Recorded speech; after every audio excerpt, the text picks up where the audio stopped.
Welcome in to the best in paranormal programming. This is Darkness Radio on a Wednesday. It's a Supernatural News Wednesday. It's also a Parashare. We do have a little bit of Parashare for you in a revised format today. I'm your host, Tim Dennis. Along with me, we got to have a co-host. So we bring along the co-host with the most. He is known as the BCB, the Big Cuddly Bear himself, fresh from the Big Easy Beer City. Bruiser, how you doing, Bruiser? Oh, I'm doing fantastic. Feeling refreshed, feeling invigorated. Felt good to come back yesterday for Dumb Crime, Stupid Criminals, and I'm excited to be back today. Well, we're excited to have you, my friend. Before we go any further, before we jump into today's program, which, by the way, full of stories about UFO sightings. We have a Nessie sighting today. Ooh. We'll talk a little bit about a skunk ape. We've got lots of stories on tap today about lots of things supernatural. We'll even talk about NDEs today. Really? Yeah, we got an NDE story, and we'll talk about, believe it or not, archaeologists have found what they believe is a possible real, how do I put this? A real location out of the Bible. Really? Yeah. So we'll have that Okay, that's story. still around today. That's still around obviously, today. There's real locations in the Bible, but that's still around. That's functional. Still around, still functional. So they believe they've found one. Oh, wow. A place where Jesus actually existed. Oh, wow. Yeah. So we'll talk about that today as well. And at the very end of the program, yes, yet another drinking buddy for Bruiser. All right. I like having drinking buddies. I keep finding them. So, and this one I think we'll be able to keep up. Oh, okay. Yeah. So just I was proud of my girls. They kept up with me. Oh, good. In New Orleans. Good. Well, we know it was a paranormal trip, and we want to find out about that. So we're going to open with this. We're going to open with the recap from New Orleans here. We know that it was a paranormal trip, but now I was going to say, the daughter turned 21. Yes, she did. Did you get to a few bars? Oh, we got to a lot of bars. Oh, there you go. We looked up the haunted bars to see what bars had paranormal activity. Mm-hmm. And we all had little experiences, but the one that we had, what was the name of the bar? Moab, I think it is, but it's about, the bar is, you can tell where it is because as you walk down, it's off Bourbon Street and it's got bubbles blowing. Okay. And it's an old brothel is what it is. All right. And the story goes was a young woman was 14, was orphaned, couldn't live by herself. So this brothel took her on and they made her a woman of the night. Mm-hmm. And she was very successful, but they made sure they took care of her. She only had high-end clients and all that. Well, she meets a man. They fall madly in love. And he's a sailor, as most people in New Orleans were. Mm-hmm. I believe her name was Mary. Okay. And they fall head over heels in love. And before they can get married, he's like, I have to do this. Her boyfriend's like, I have to go do this trip. It's supposed to take about a year, but they're tripling my pay. As soon as I get back, we'll get married. You can end this life of prostitution and we'll be happy. Uh-huh. And she's like, go to it. 1 year goes by. She gets out of she's working at the brothel, but not as a prostitute. She's more like a front desk person type thing. Okay. 1 year goes by. No word of him. Oh. A year and a half goes by. Still no word. 2 years goes by. Finally, the madam's like, look, if you're not getting married, I got to put you back to work. Yeah. I need, And so she ends up going back to work and commits suicide shortly thereafter because she was so heartbroken. Yeah. So the bar, when you go in there, she doesn't like, it's her ghost, and she doesn't like couples. Really? She doesn't like couples that are touchy-feely, sitting on the same time of the booth, and she because it reminds her of a love that she lost. Okay. She likes single women. Oh. So we go in the bar, and now we had done the ghost tours and stuff like that, and they told us this story. Well, Mrs. Bruiser had forgotten about that. So as soon as we walk in the bar, I grab her ass and go, oh, baby, I love you so much. Give her a big kiss in the cheek. I'm just all about and all of a sudden she realizes what bar she's in. She looks at me and goes, stop that right now. Stop that. And so the way she haunts you is she takes something away from the couple and gives it to a single lady. Okay. So I'm in there with Mrs. Bruiser, and I'm trying to flirt, and she's fighting me on it and all that. And we go to pay with our credit card, and it's not working. Oh. We're like, okay. So we end up using our one, not working. So my older daughter, I'll take care of it. She pays. We're fine. Okay.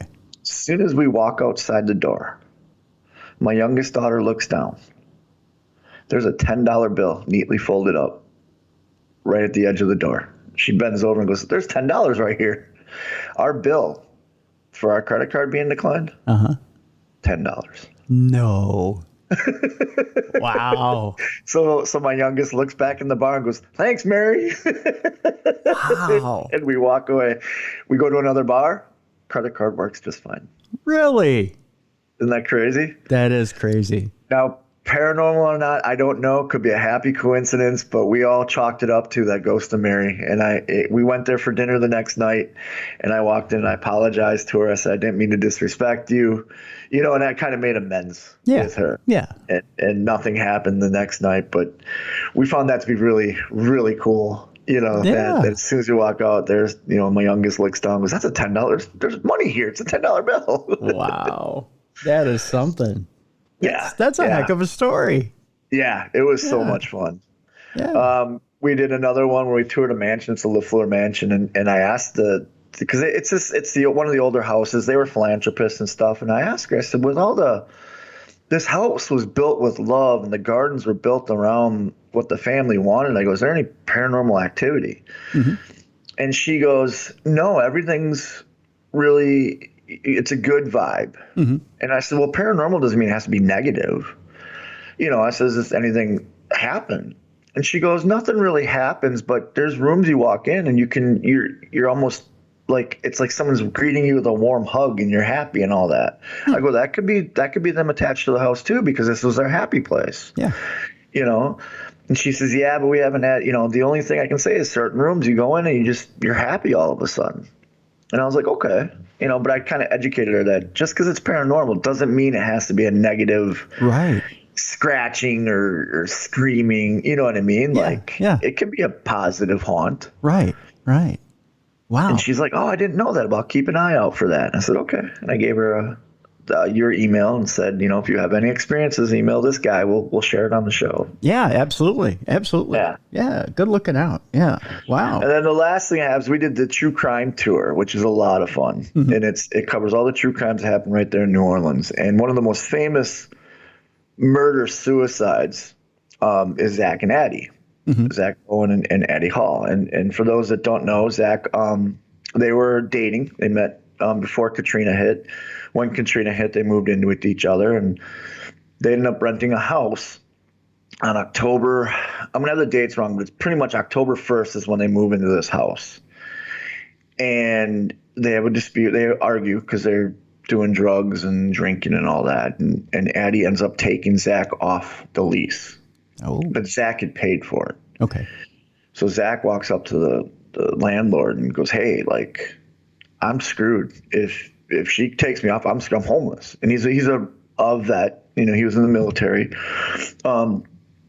And the landlord's like, well, there's nothing I can do. So they get into an argument on the 5th, I believe it is. And he ends up strangling her.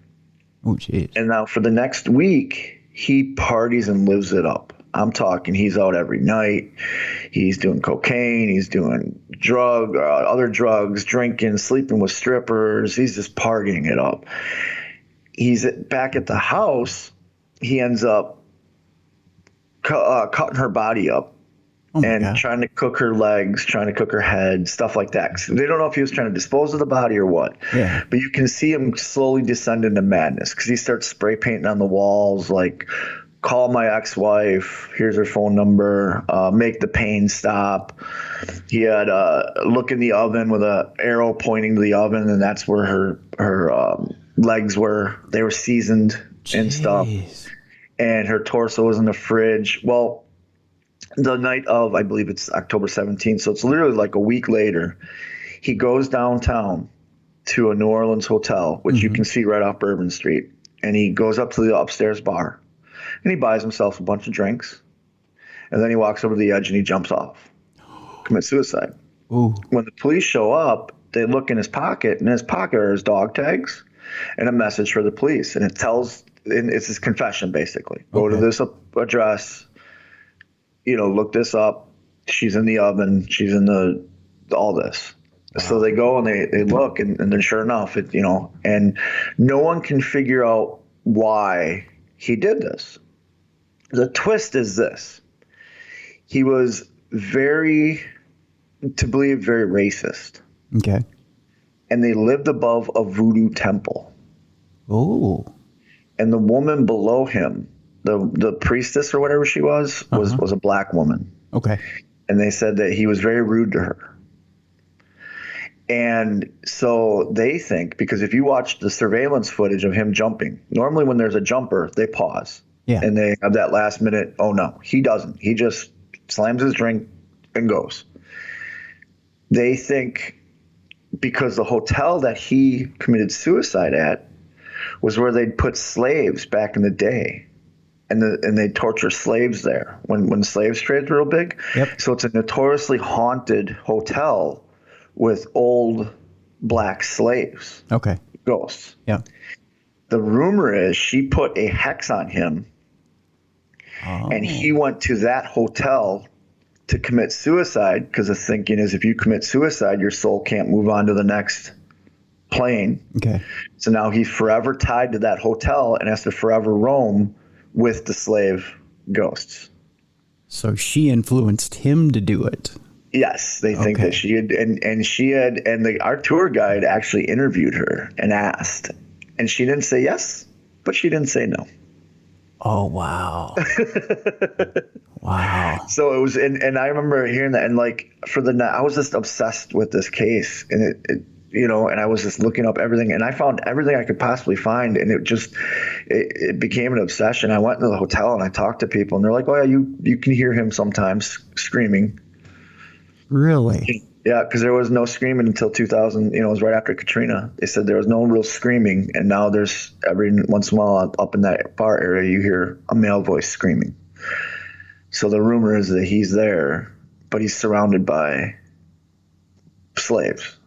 So wow. Yeah. So very, very creepy tale. Whoa, that is creepy. Wow. Yeah. So I definitely want to do an investigation. The hotel is open to investigations, they told us. The only place we went to that's not open to investigation is she was this what was her name? Not Laveau. Delphine something, but she was a real rich aristocrat and all that. Yeah. Her husband was a doctor, and she would punish her slaves. Okay. And she would torture them. And in the house they had, what is now the guest room, that's where when the police went in, there's a fire that broke out. When the police went in, they found 5 slaves in like those cages over their heads with spikes pointing up to their neck. Oh my God. Yeah. And they were held up, and then they opened up a little 3-foot like travel chest, and there was a slave girl in there. Yeah. And she just basically got off on torturing these slaves. Jeez. And she never got punished. So this house is notoriously haunted, but nobody's ever investigated it. And it's supposedly cursed too, where anybody that buys the house, they go financial ruin. Wow. Nicolas Cage owned it for a little bit. Yeah, I remember that. Yeah. Yeah, and he ended up selling it a day after he moved in because it was just terrible. And Mrs. Bruiser, being the sensitive she is, when we went to it on the tour, you only can go on the outside and look at it. She started having some real bad vibes, and then my daughter's got some videos where you see some hands come around the guard, like the balcony. You see some hands come around. It looks like someone's kneeling and looking at you. Oh, wow. And our tour guide was telling us, I asked her, I said, do you believe this is true? And she goes, I didn't until I did a tour. And on a tour we were standing, and she shows us across the street is it's now a bar, but that's where Nicolas Cage had went to after he sold the house. Mm-hmm. And the group was standing over there, and a little 5-year-old girl was there. And the 5-year-old girl was fine the whole tour. They get to this house, and all of a sudden she starts crying. Oh. Just crying. I said, oh, no. And the tour guide said, she goes, why are all those people on the balcony sad? Oh. And points up to the balcony. Oh. Nobody else could see anything. Oh, my gosh. And they had to leave. They had to actually take the girl and physically move a block away. Mrs. Bruiser, like I said, who's sensitive, felt nauseous, felt sick until we got about a block away from the house. And anytime, just to test it, I wouldn't tell her where we were, and I'd walk within distance of it, and she'd get nauseous. And she'd want to walk across the street or across the block or whatever. Yeah. Yeah. God. So I'm going to try and get my daughter to send me those videos so I can send them to you so you can put them on the Put them on the website? Yeah. And I tried to debunk it. And I got lucky because at first I thought it was a car driving past. And towards the end of the tour, a car drove past. It wasn't that. Wow. So then I was like, well, maybe it was this. It wasn't that. Because there's one place that you walk on the tour, and I debunked it, and the tour guide didn't like that. But there was a light that kept coming on. She's like, oh, this is a ghost, and every time, it'll flash and all that. But what it is it's one of those light sensors. Yeah. And every 3 seconds it goes off. Okay. Because the sensor's off by a little bit. Okay. So something's blowing in front of it, and it's, if you can count, literally set your watch every 3 seconds it goes off. So I told her that's not a ghost. That's just that sensor. I'm sure if they move that sensor this way, everything will be fine. Yeah. She goes, well, I'm not going to talk to the owner. This is good for the tour. I'm like, I'm not trying to ruin your tour. I'm just playing skeptic here, like not everything's haunted. Like, way to go, Killjoy. the slave killing house, cool, I'll give you that. But this, no. Yeah. Way to go, Bruiser ruins a tour. Well, that is awesome. I mean, that's some really interesting stuff you brought back from New Orleans. Wow, impressive. Yeah, if you can get a hold of the video, let us know. And if you want us to put it on the blog, we definitely will do that at darknessradioshow.com. Speaking of the blog, when we had James Shubsky on the show for the Klickitat Ape Cat, I put some images up on the blog. You can see that some of the images he refers to on the program, some of the pictures of the Klickitat Ape Cat, some of the arcane adventure maps he talks about that you can see that he quote unquote has behind him when he and I are talking on Zoom are up on the blog. I made a blog up. I made a blog. I made a blog. I feel better now.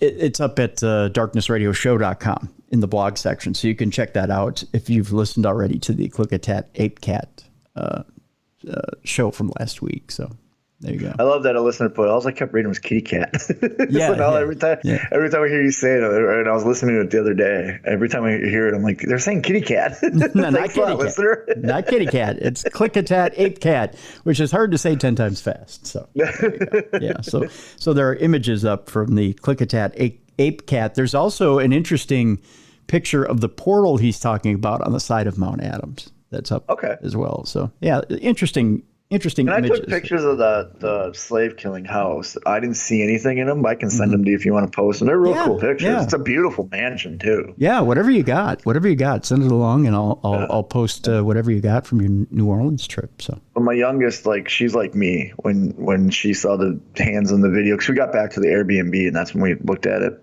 Mm-hmm. She wanted to take it back because she's going to college, obviously, for video production and cinematography, but she wants to break it down. She wants to really get in there and debunk it. Sure. You know what I mean? Because we tried to do it there.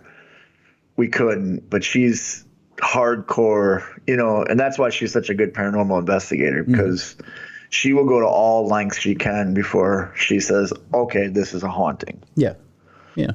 So that's why I don't have the video right now. She's literally just breaking it down with everything she can. Well, as she should. Yeah. I mean, it's healthy to want to make sure that you've covered all bases before you can't explain it anymore.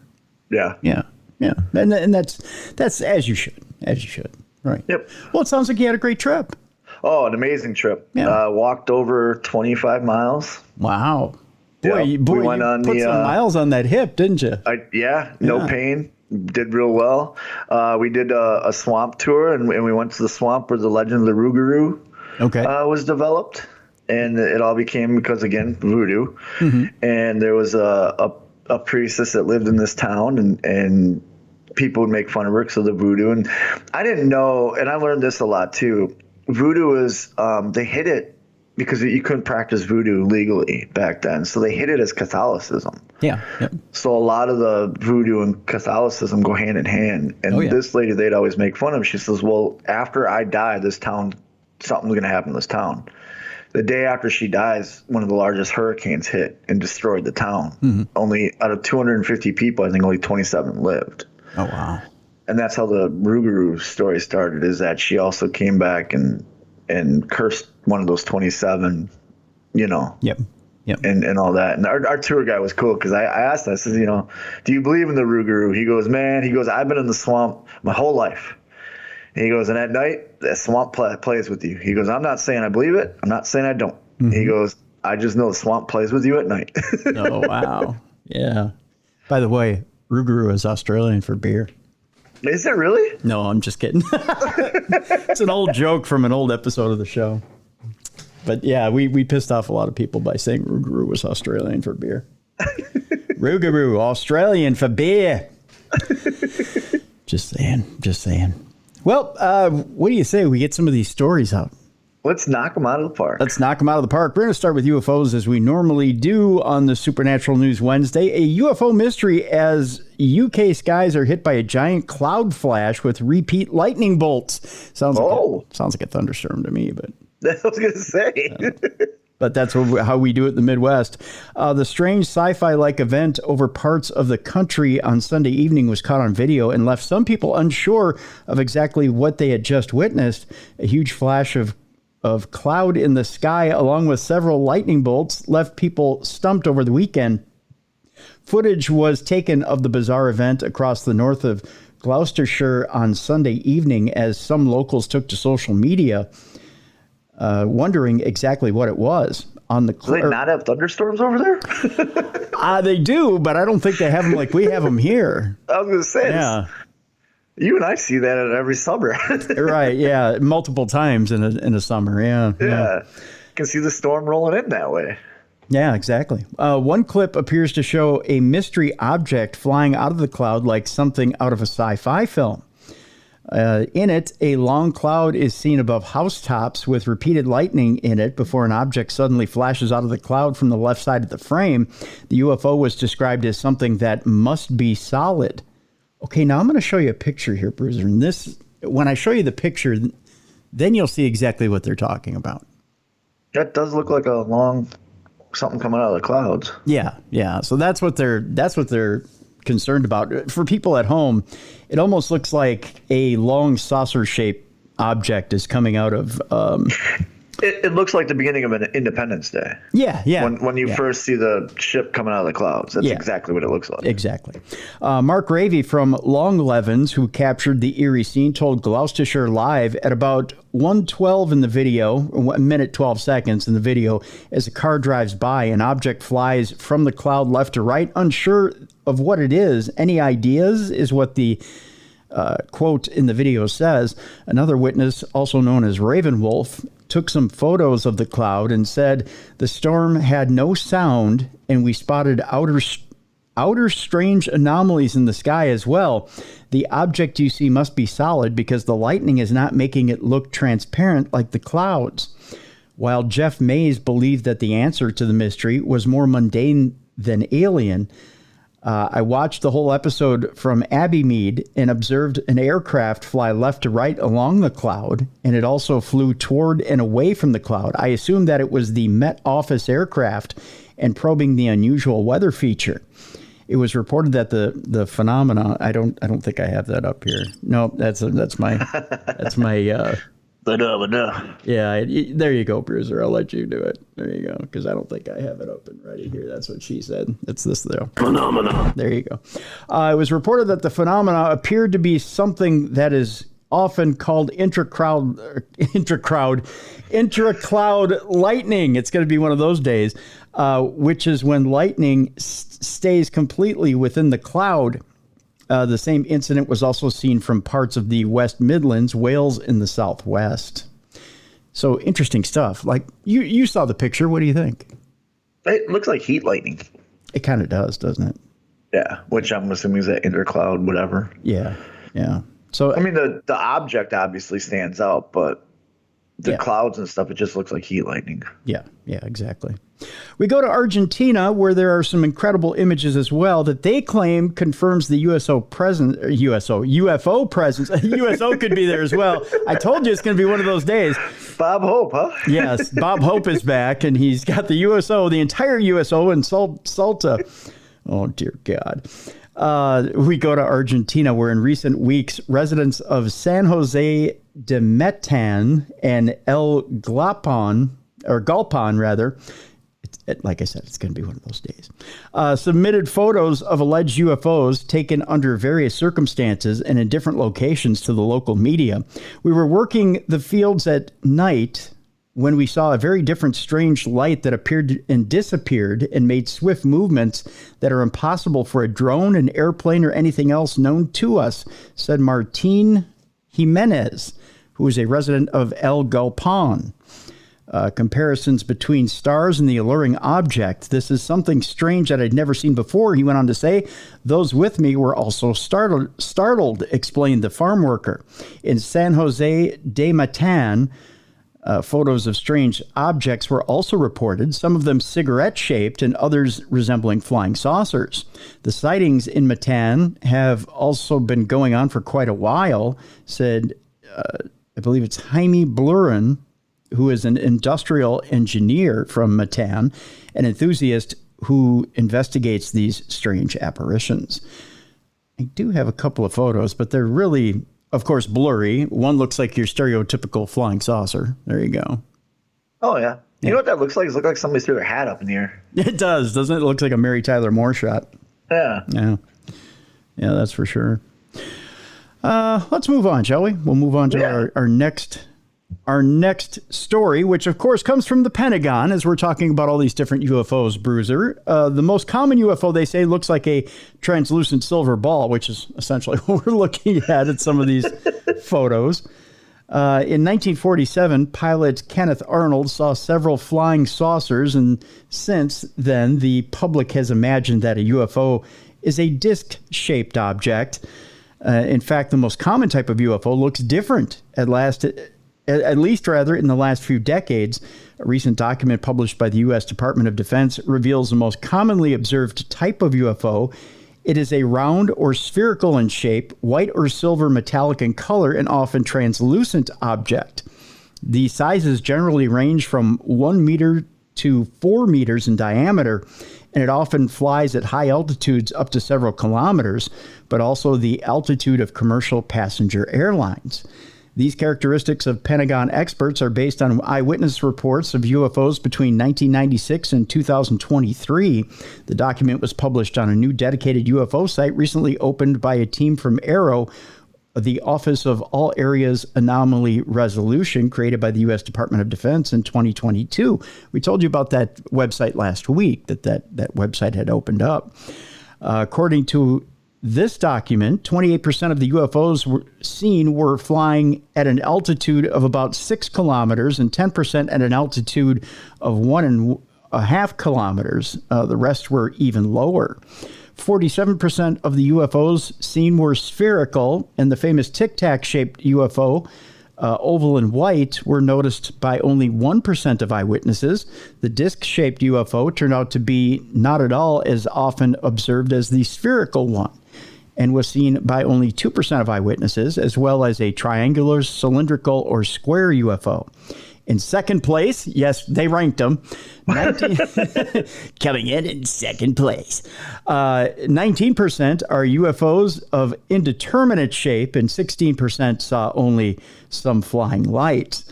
The Pentagon also recently released a global map of UFO hotspots, according to which From 1996 to 2023, UFOs were most often seen over the United States, in the Middle East, especially Iraq and Syria, and in Japan. In fact, in Japan in particular, UFOs are mainly interested in places associated with nuclear energy and nuclear weapons. Those places are Hiroshima, Nagasaki, and the Linomaki community in Fukushima Prefecture. UFO sightings are so common in Linomaki that it has even been given the nicknames UFO City and Alien City. Really? Yeah. Okay. The quote here from Sean Kirkpatrick, director of Aero, this was in a statement. He said, "We're seeing these metal balls all over the world," metal balls, "and we're seeing them doing some very interesting maneuvers." So there you go. Okay. Yeah. Interesting stuff. That of course, coming from the Pentagon. Take it for what you will. One more. They always tell us the truth. That's right. Yeah, it's all completely factual, and there's no spin to it whatsoever. None. Yeah. I like how they rank them though. Yeah. Coming in at number 4. One more story here before we go to break. Strange radio signals 3 billion light years away could come from aliens. That according to scientists. Okay. That makes sense. Well, even Casey Kasem had a show 3 billion light years away. Coming in at number 6. Strange radio signals, according to the scientists, could be generated by extraterrestrials and have speculated the frequencies are either messages being sent or a way to power spacecraft. Boy, that's kind of a wide range, isn't it? Wait a minute. See, when I hear radio waves, I know I'm completely off, but I was just thinking like music and stuff like that. So like you're telling me Mbop is fueling these UFOs for intergalactic space travel? Mbop will make your spacecraft take off. Well, in all fairness, RF energy does a lot of different things. Yeah, I know it does. But I'm just, my naivety is I just think it's radio songs. So like, when I hear radio waves being put out there, I'm like, oh, they're just blasting, in sync left and right. No, not quite like that. Not quite like that. Strange radio signals detected from space from a distance of 3 billion light years away could be aliens, according to scientists. The mystery emissions, just saying, known as fast radio bursts. Yeah. You hear, Excuse me. Yeah. Pardon me. Sorry, had the tacos for dinner. Last just a millisecond, but each pulsing frequency has just as much energy as the sun emits over 100 years. Now that's a powerful. That's a lot of power. Yeah, it's a powerful little burst from that alien. Let's good old Tim Taylor up there. More power. Scientists have suggested the signals could be generated by extraterrestrials. They have speculated they are messages or a way to power spacecraft, one or the other. That would be about the right amount of energy to get one of them little spacecraft going. Yeah. Or what if that's their version of Mbop coming at us? That could be. Can you imagine? 3 billion light years away, there's 2 guys talking on a podcast up there about how one of them thinks that it's Mbop. That's right, yeah. Coming at us. Is it Mbop? Can you imagine the Marshall stack that takes that much power? Oh, geez. Yeah, that'd be loud. Just saying. That'd be bigger than the Back to the Future one that he... That's right. When he starts that off and he turns it up to 11. That's right. Other theories have suggested they come from an exploding black hole or star. The fast radio burst, dubbed FRB 2019-0520b, I know you're writing this down at home, is just the second to have been detected for the second time and had 113 bursts, prompting it to be studied by an international team. Magnetic fields were also detected by scientists in China, U.S., and Australia, which surround the FRBs and are thought to be a turbulent magnetized screen of plasma. They've suggested the likely scenario for the cause includes a signal passing through the halo of a companion, whether it is black hole or a huge star with winds. See, there's wind behind it, Bruiser. There's winds coming out of that star that's by the black hole. That's right. Imagine that. Understanding drastic changes in the magnetized environment around the FRB is an important step towards understanding the origin of cosmic explosions. See, here's the thing, Bruiser. These guys, how are they not laughing? Meteorologists draw dicks on maps, Yes. and astronomers envision farts in space. Exactly. And Exactly. assholes. That's what they do. So Yeah. meteorologists focus on dicks. Astronomers focus on assholes. And that's why meteorologists and astronomers never date. That's right. Because there'd be a whole lot of anal going on. I'm just saying. Right? That deserves one of these. There you go. Yes, it does. Yeah. The study was published in the journal Science, 4:30 on my doorstep every Thursday, by the way, and saw scientists monitoring signals over a 17-month period using high-powered radio telescopes. They found high variability in the FRB and detected a change in the radio waves polarization, which happens when it passes through magnetic fields. The change in variability, if you're keeping track at home, suggested a highly turbulent magnetic environment at the FRB source. If you understood what I was saying there, you probably haven't gotten laid in a while. Just saying. They like to play with magnets 3,000 light years away. Yeah, exactly. Writing for space.com, scientist Anna Thomas said, "You nerds will never get some of this." No. She said, using the observed properties, we modeled Nerds these. will never come near my black hole. That's right. Huh? You want to see some magnetism. Using the observed properties, we modeled these variations as due to a wind from a massive companion star. See, There it is again. Even she's focused on it. Look at Yeah. She's just using it to lure you in. And this conclusion was strengthened by a system in the Milky Way that shows striking similarity to our FRB. You want to see this FRB there, sailor?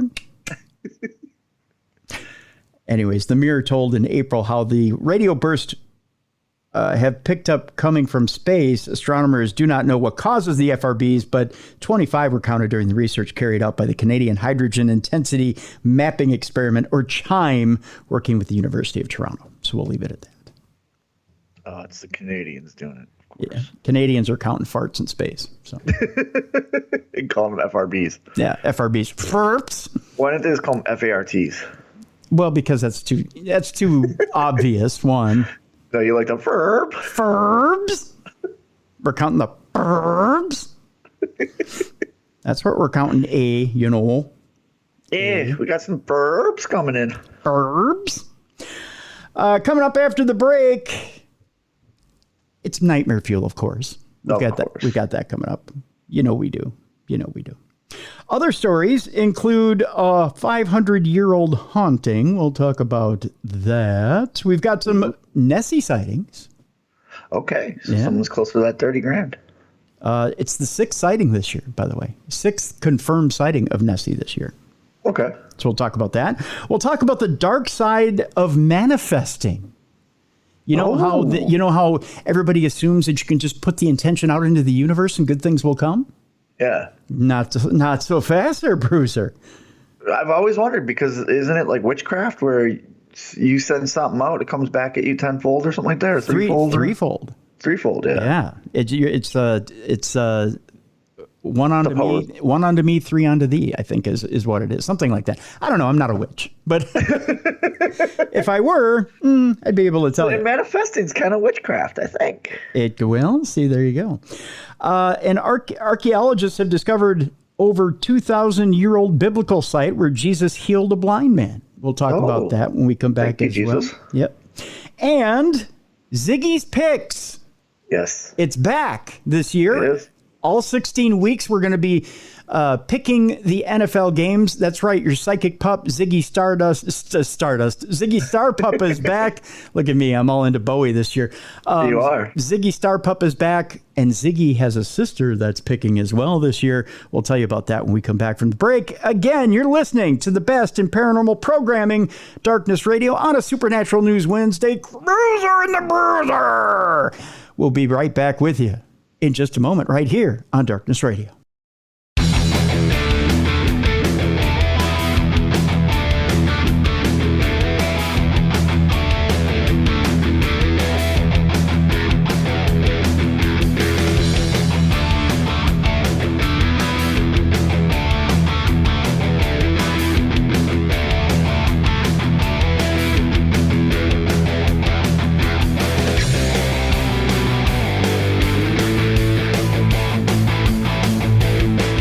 welcome back to the best in paranormal programming. This is Darkness Radio on a Supernatural News Wednesday.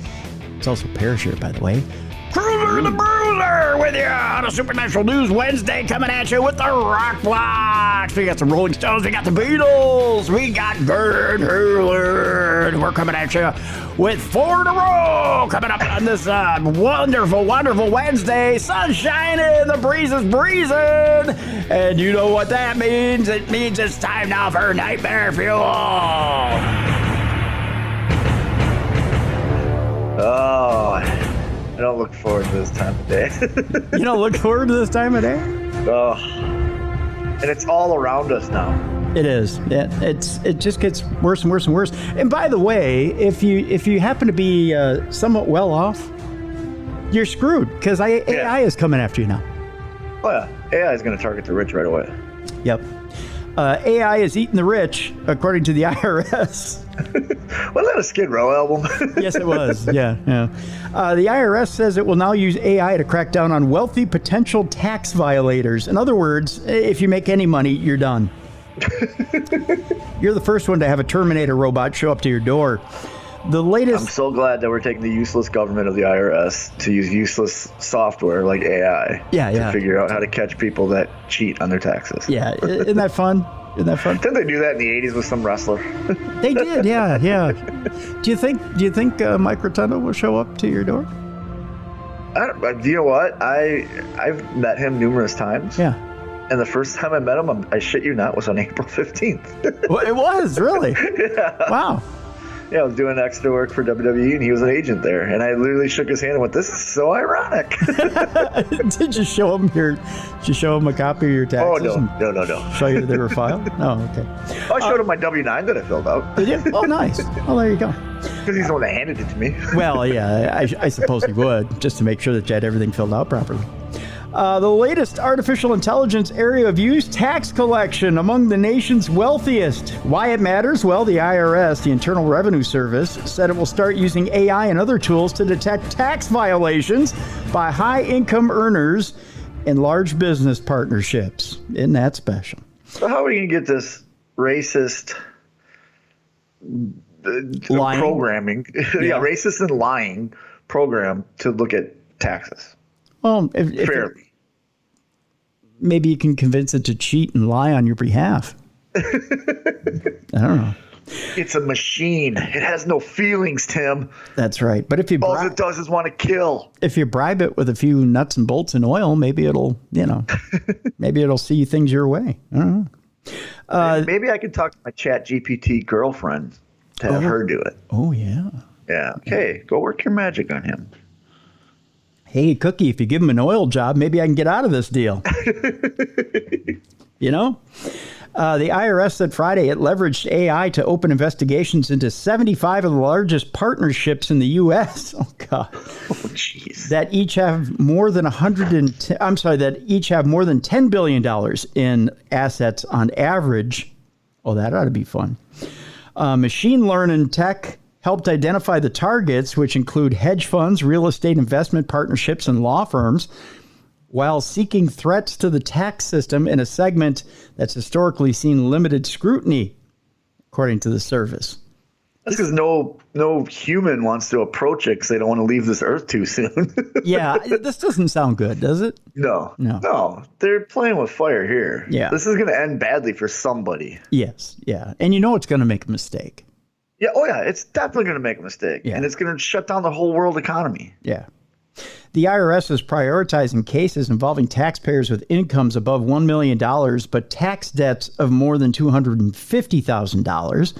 It said around 1,600 taxpayers fall under this category and owe hundreds of millions of dollars in taxes. Danny Werfel, who is not an ex-quarterback, IRS commissioner, said in a statement the new effort to hold some of the wealthiest filers, reading is fundamental, some of the wealthiest filers, again, reading is fundamental, accountable was made possible through Inflation Reduction Act funding. Werfel said the pre-IRA years of underfunding led to the lowest audit rate of wealthy filers in our history. He says, I am committed to reversing this trend, making sure that new funding will mean more effective compliance efforts on the wealthy, he added. He said there will be no change in audit rates among middle and low income filers for years to come. In other words, it's coming. Yeah, it's coming. So they'll use AI even on the poorest Americans out there, yeah. even on the middle class out there. They'll essentially use AI on your throat. They'll put that little boot on your throat and squeeze every last penny out of you. It doesn't matter who it is. Yep. And they'll do it unjustly. So good. With a very racist, lying program. Yep. The announcement is part of the Biden administration's effort to increase revenue by billions of dollars over the next decade through new tax compliance measures. The effort and additional funding for the IRS has been heavily criticized by Republicans who claim it will use the extra resources to harass small business and average taxpayers. Earlier this year, Republicans clawed back $20 billion from the IRS over the next 2 years in exchange for increasing the nation's borrowing limit and avoiding a default. Treasury Secretary Janet Yellen directed the IRS to avoid using any new funding to increase audits on small business or households earning $400,000 per year or less. Well, good. I that's all I got to say. I don't know why you pick on the little man. There's no reason. Yeah, why not just go after the big fish? I mean, I know why they don't go after the big fish. Yeah, well, because half of them are funding their campaigns. Exactly. Yeah. But this is just going to end badly. Yeah. And so it's bad enough that we have to politicize everything. Now they're politicizing a program, essentially, that can be programmed to do evil. You know what I mean? And have no feeling about it. Yeah. I just see this. I don't see this ending well. That's all. No. Yeah.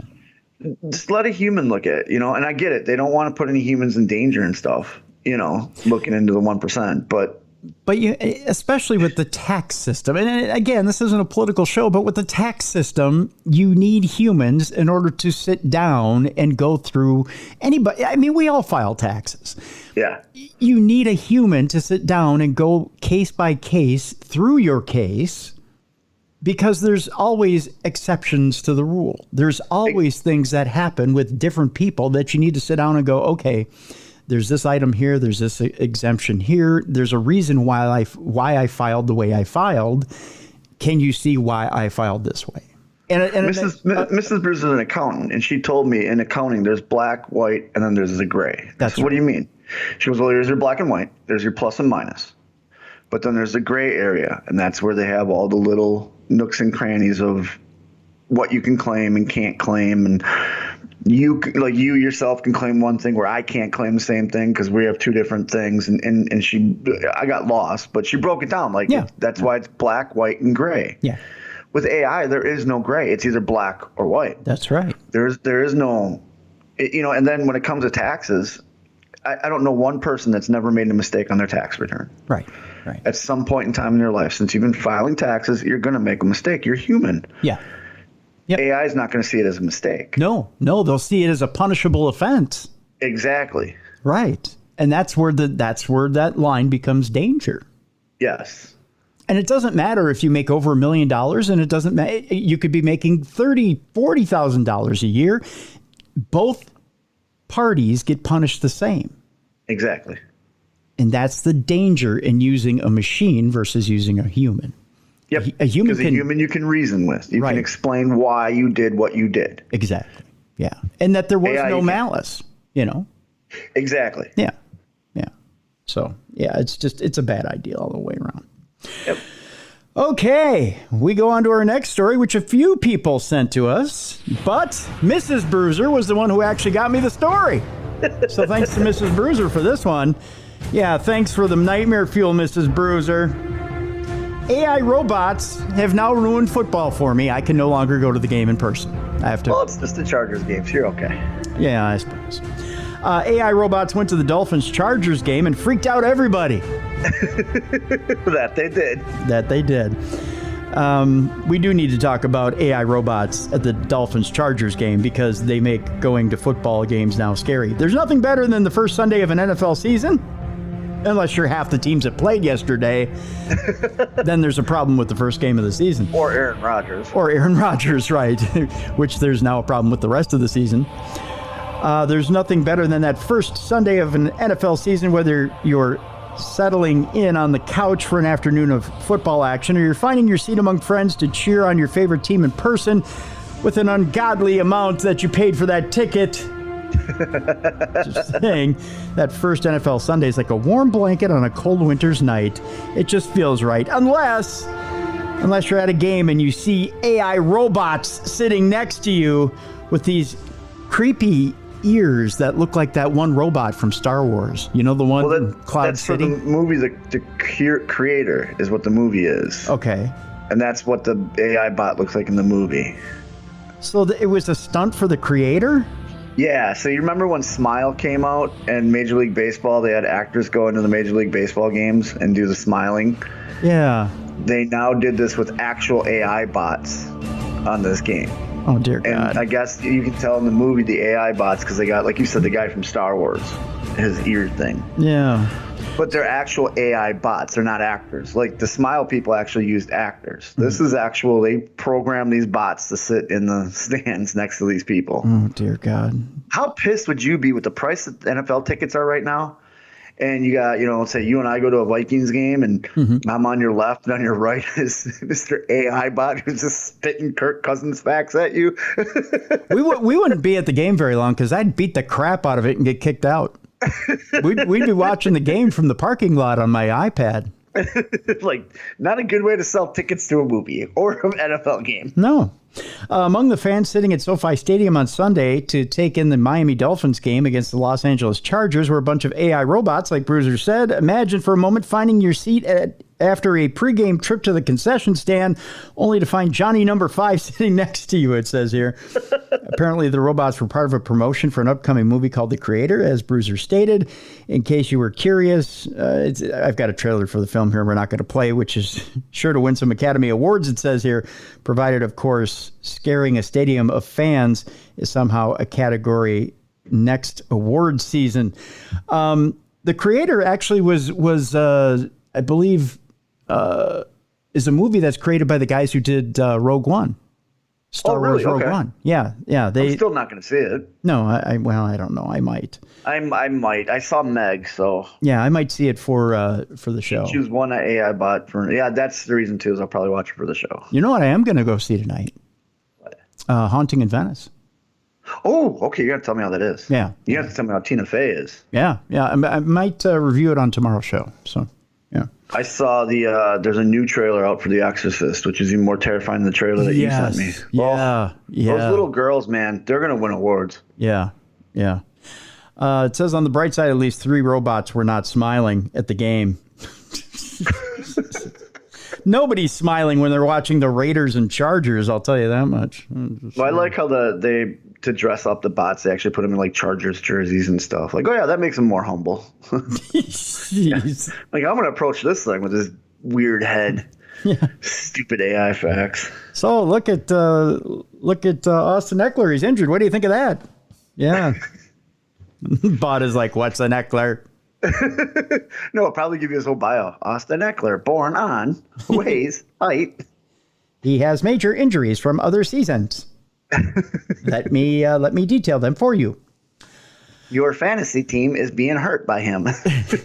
Right now, that's what pissed me off about AI is they keep updating on my fantasy team, which is already getting its butt kicked. You know what I mean? Like, I don't need you to tell me that, you stupid bot.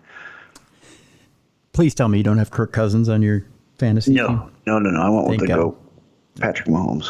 Thank God. My son went with Kirk Cousins, but he primarily got him to keep him on the bench. Yeah, that's probably best for you all year round. Yeah, I had a few people try to get me going this weekend. Poke the bear. Yeah. I told people, I'm going to invite Kirk Cousins to my house while I watch the Vikings game so he can throw things at my TV because it would go high and to the left. He'd never hit the screen. Just saying. Boy, Bruiser, I told you, between you and I told everybody this weekend, there are a lot of Cousins deniers out there. that are Minnesota fans. Oh, it wasn't Cousins' fault that we lost the game. I don't know what game they were watching. But it was 100% his fault. It's always his fault. Yeah, that dumbass fumbled twice and threw an interception. So, but no, it wasn't his fault. It was that soft line we have. It would, yeah. Mm-hmm. Yeah, that soft line is terrible. Yeah, that soft line wasn't throwing above his receivers' heads constantly. So yeah. Every single time he threw a ball this past Sunday, Bruiser, the receivers are leaving their feet. I was gonna say, you said like the very first pass, you were worried for your top receiver. He damn near killed Justin Jefferson on the first pass from scrimmage. Yeah, can you imagine your team without a Justin Jefferson? Oh. So Jefferson is running this drag route. At the very first play from scrimmage, he runs up, cuts over the middle, and Cousins throws way out in front of him. Kirk's like, I'm going to end your season now. Yeah, he's like, oh, we'll kill you now because we got Addison in the draft. I don't know what he's thinking, but he throws way out in front of him. J-Jet puts his arm out to go get the ball, and Levante David and another linebacker, it was a high-low, just bing, bing, and they damn near took his head off. And Levante David went on record saying that his plan for the game was to punish Justin Jefferson. Oh, and he put a good shot in that first one. Oh, yeah. He set the tone right there. Like, you want to come across my field? Fine. And there was go back to that huddle and tell your little bitch boy quarterback not to do that again. That's right. Go have a conference with him. Tell him to tighten up his throws. And there's no better statement, Cousins fans, than the very end of the game where Jefferson is sitting on the bench. He didn't go shake hands. He sat on the goddamn bench. Pardon my language. At the end of the game, with his arms crossed. Do you think he did that because he was satisfied with his quarterback and the way he threw the ball to him? No. I'm happy I don't have to deal with quarterback woes like you do. Jesus. Yeah, no shit. Jordan Love looked pretty good. Jordan Love stepped up. You want to know Patrick Mahomes, my AFC team, he just can't have receivers that don't catch. You want to hear something? I had an interesting text conversation with Uncle Bob yesterday. Okay. I told him I thought the Packers were a cinch to be at least number 2 in the division. Oh, definitely. You know what he told me? He thinks they're only going to win 8 games this year. Really? No. I said, come on. I said, that was Love's coming out party. Yeah, I think they make the playoffs. You know what he told me? That was a crappy Bears team they played, and that he thinks 8 games. That's it. No, I got to disagree with your Uncle Bob. Yeah, see, I disagree with him too. Yeah, the Bears team isn't as bad as they played. They were playing fine until that fourth quarter and they gave up. I looked at that Vikings game, and I honestly think now it's the Vikings and the Bears battling for the bottom of the division this year. Agreed. Yeah, I just don't think they've got it together this year. Nope. And I think Cousins, he's, they say, oh, he's playing for his job. He doesn't have a job next year. I don't think so either. But I thought that last year. He made a quote. He made a quote this week. It made me absolutely laugh. He said, Rex Grossman told me. And I thought, Rex Grossman? Who? He hasn't been relevant for 10 years. Well, Rex Grossman. What the hell has Rex Grossman ever done besides serve you a Gatorade? Rex Grossman told me there's the 3 most important games that you'll ever play in is the first game of the season. I forget what the second one was, and in a playoff game. And you really got to step up for all of those. And I'm thinking, you've never stepped up. Oh, a night game. That's what it was. It was the first game of the season, a night game, and a playoff game. And I'm thinking, you've never stepped up for all 3 of those. So you took your advice from Rex Grossman? Yep. You never went to Joe Montana, Steve Young, or I don't know, someone who's won something? You took your advice from Rex Grossman? Who hasn't been relevant for 10 years? I mean, my God, you crossed paths with Alex Smith and you never took advice from him? Okay, so all this in order to get to Ziggy's picks. I'm sorry. Yes. Somebody wanted a rant from me as far as cousins go. There you go. The man's a loser. He's terrible. He's terrible.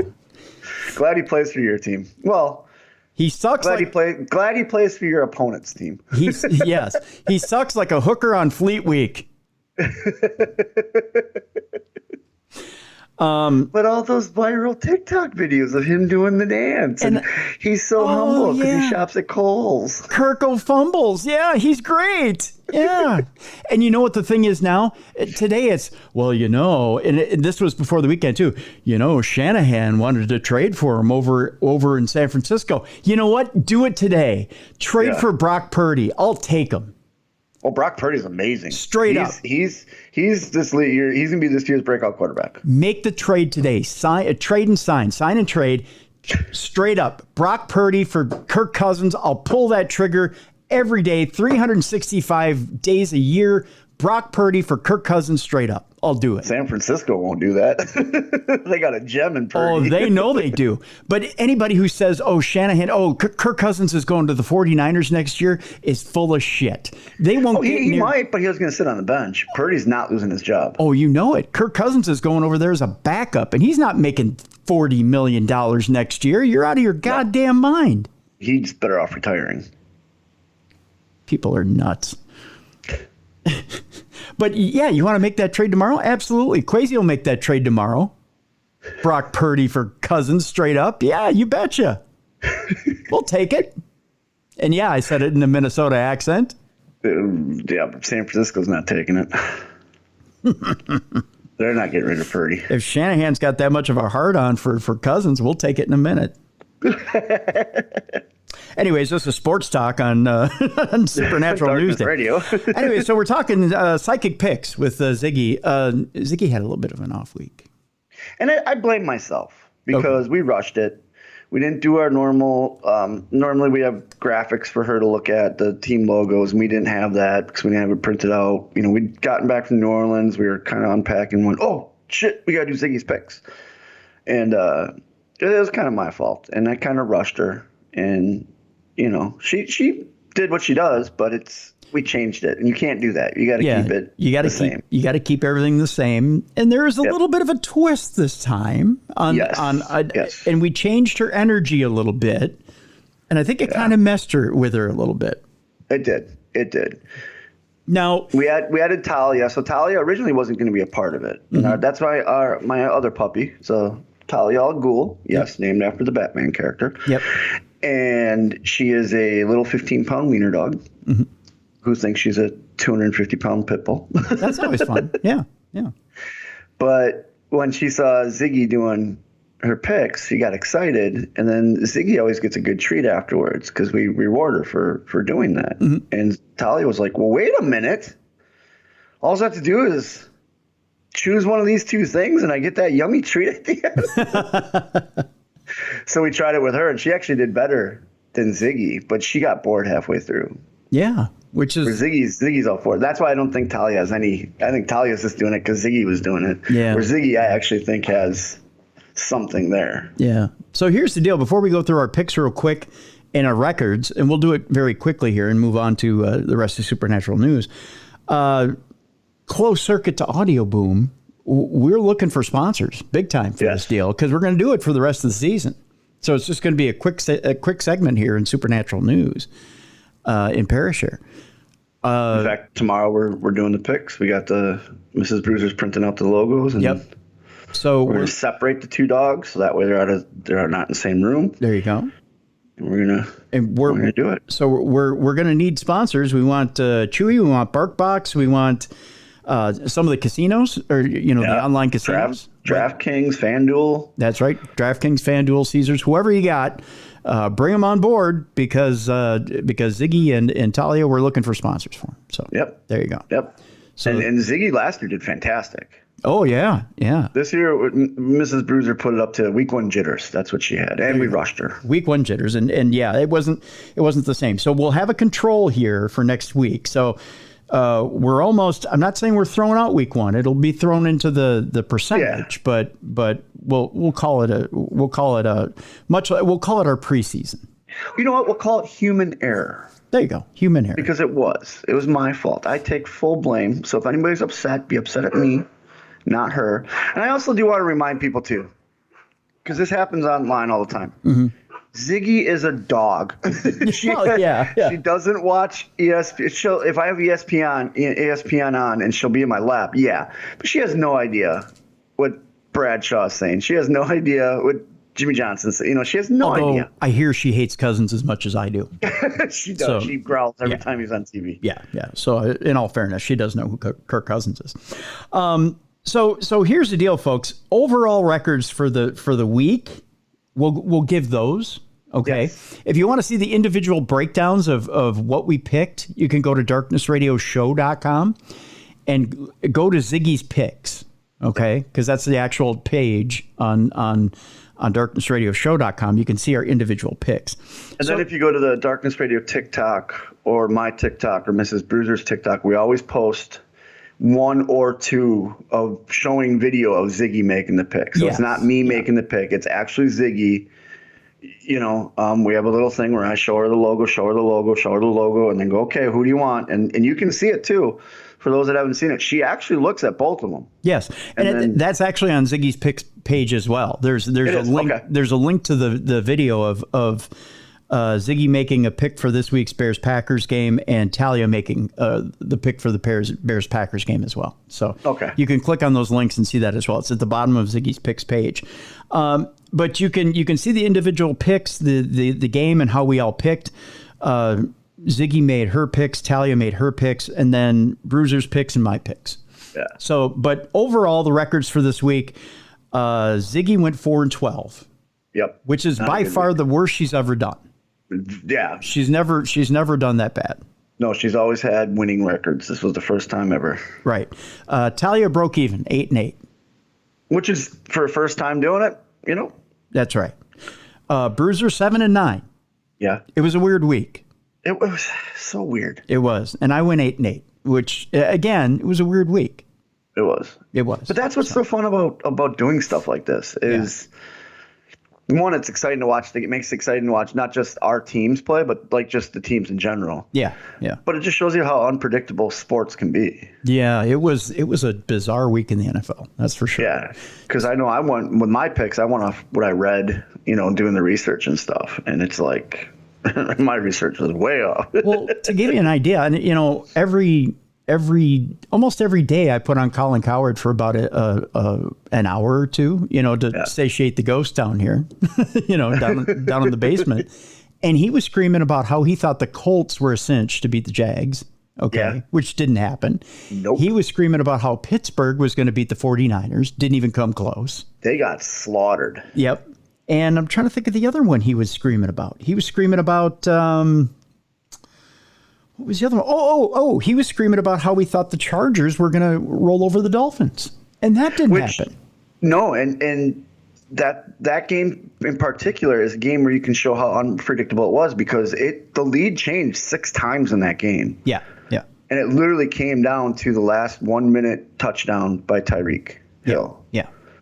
So and you can do all the analysis you want, And the fourth game, which I knew he was way off on, he kept talking about how he thought everyone was underestimating the Giants and how the Giants were going to surprise everybody and beat the Cowboys. And the Cowboys steamrolled the Giants. Yeah. Now, I knew he was wrong about that one. See, I bought into it. Did you? I bought it. Yeah, I bought into it. I didn't, and I'll tell you why. Because even though they beat my Vikings in the playoffs last year, they're a paper tiger. They just are. I mean, even though they changed some of their personnel, Daniel Jones is not. He's not the guy everybody thinks he is. No, he's not. He proved that on Sunday night. Yeah. So and Dallas has a solid team. They're a solid playoff team. So, I mean, they're not going to beat the Eagles. Let's face it. The Eagles are still top of the NFC East. After that game, New England almost came back from 16. Don't let. But New England is going to be a solid team in their division as well. Yeah, but they shouldn't have been on the caliber as the Eagles. But they've got a good defense. They do, but they shouldn't have been on. So does Philadelphia. And again, week 1. It's week 1. Exactly. See, that's what we're trying to get at. Is it's so unpredictable, But when it comes to the pups, like Ziggy proved last year, she has some sort of psychic abilities because you did the percentages, and you're like, wow, like because she blew it out of the water last year. Yeah. She was in her upper 80%, I think she said. I think she was 82.6%. Yeah. For the year. And Talia right now is starting really good too with 50% right now. Yeah. Like.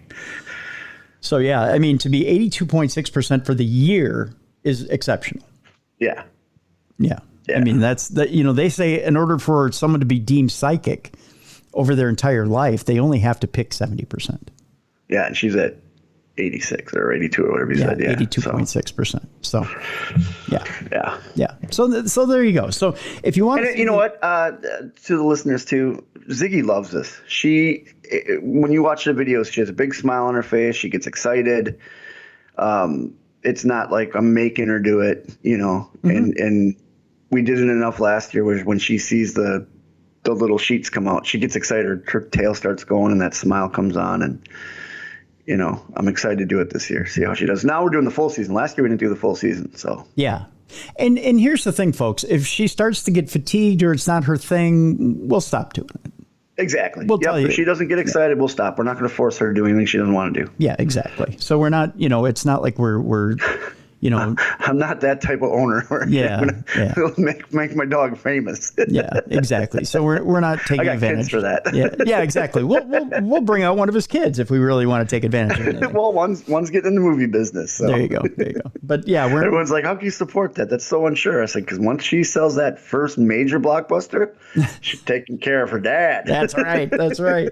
But no, we're not. We're not doing the whole cruelty to animals thing or anything like that. It's we're just it started off as a lark, a test to see if really there is such a thing as a psychic animal. And once Ziggy took to it, we thought it was, hey, this is kind of cool. Yeah, we wanted to show up those stupid FIFA.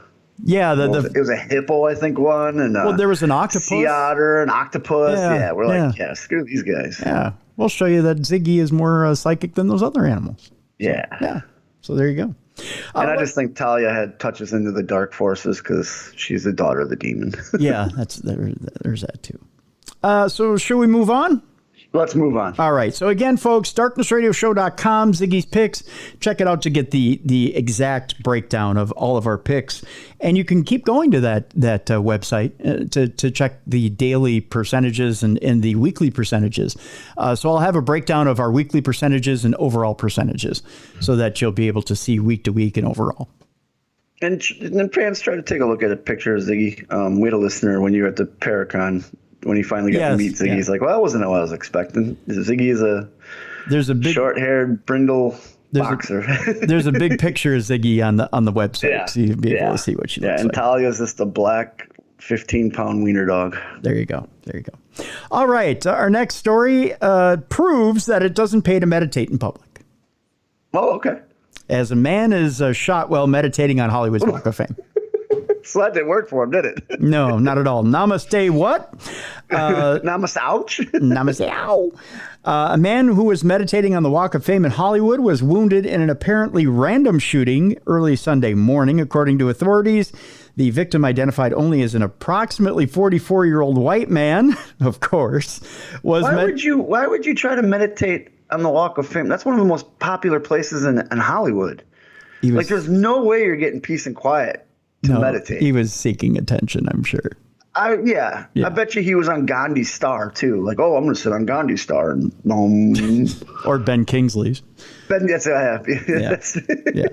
Yeah, Gandhi didn't actually star in the movie Gandhi, did he? Yeah, no. that was good old Ben, wasn't it? It was Ben Kingsley. Yeah. So the approximately 44-year-old white man was meditating on the sidewalk just after 3:20 a.m. So he was out there in the middle of the night in the 6300 block of Hollywood Boulevard, according to Los Angeles police. That's when another man walked up to him and opened fire, striking him at least once. He probably thought he was sleeping. Probably. He's probably trying to get his wallet. Although, who's bringing their wallet to a meditation? I have no idea. I have no idea either. The victim was taken to a local hospital where he was said to be in stable condition. Of course he was. He meditated the bullet right past his vital organs. No suspect description has been released of the man who did the shooting. Police said that they believe the shooting was random and that the victim was not homeless. So there you go. It's because the guy had his eyes closed when he got shot. You didn't necessarily see. His third eye probably wasn't open yet. Well, no, not at all. He wasn't at that stage yet. So, yeah, because he's at one of the noisiest, busiest places in Hollywood Boulevard. That's right. That's right. Doctors who studied 5,000 NDE cases are convinced that there is life after death. It only took 5,000 cases to figure it out. That's it, huh? Yeah, that's all. Okay. Oncologist Jeffrey Long is about as qualified as anyone to be able to claim that we continue on after the physical body dies. Long, who gained a keen interest in the topic of life after death after reading an article on near-death experiences, was so intrigued by the subject that he ended up founding the Near-Death Experience Research Foundation in an effort to get to the bottom of the mystery once and for all. Over the course of 37 years, he studied close to 5,000 NDE cases and eventually reached the conclusion that life does go on after the physical body dies. The bottom line is that no conventional explanations for NDE holds water, he wrote in Insider magazine. There isn't even a remotely plausible physical explanation for this phenomena. Sorry, I can't resist. These experiences may sound cliche, the bright light, the tunnel, the loved ones, but over several decades of studying NDEs, I've come to believe that these descriptions have become cultural tropes because they're true. Now, I have to mention here, Bruiser, not this week, but next week. We're going to have MJ Dixon on tomorrow. Okay. We're moving Adam Berry to next week. But in that interview next week, we deal with NDEs for a good portion of the program. And there is an NDE that John E.L. Tenney had, an investigator who's been on this program before. And it is absolutely frightening. Really? Yeah. Okay. And we talk about NDEs and your afterlife. And I'll just tease you with this. Your NDE or your afterlife isn't as easy as you see a tunnel of white light, your relatives are on the other side, everything is hunky-dory. Right. Adam Berry has a theory which really holds water because he's done a lot of studying with it and done a lot of interviews with people. It really comes down to this. Your afterlife, and this is what's chilling, my friend, because we've talked about this before. Your afterlife really follows what you believe in this life. So if you're an atheist and you think you're going to be nothing but bone soup in the ground, that's what you're going to be. Your afterlife is bone soup in the ground. Okay. Okay. So think of that scary existence. Yeah.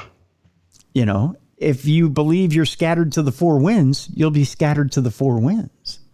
Okay. You're not going to join your family in that so-called heaven that they're all in. And you're not going to, if you believe you're going to be here earthbound, you're going to be here earthbound. So you really do have to get with a belief set so that you're in that place. And he has a very good story in the new book, Goodbye Hello, which I'm encouraging people to get before we do this interview. Which, by the way, is it comes out September 26th. You can pre-order it right now.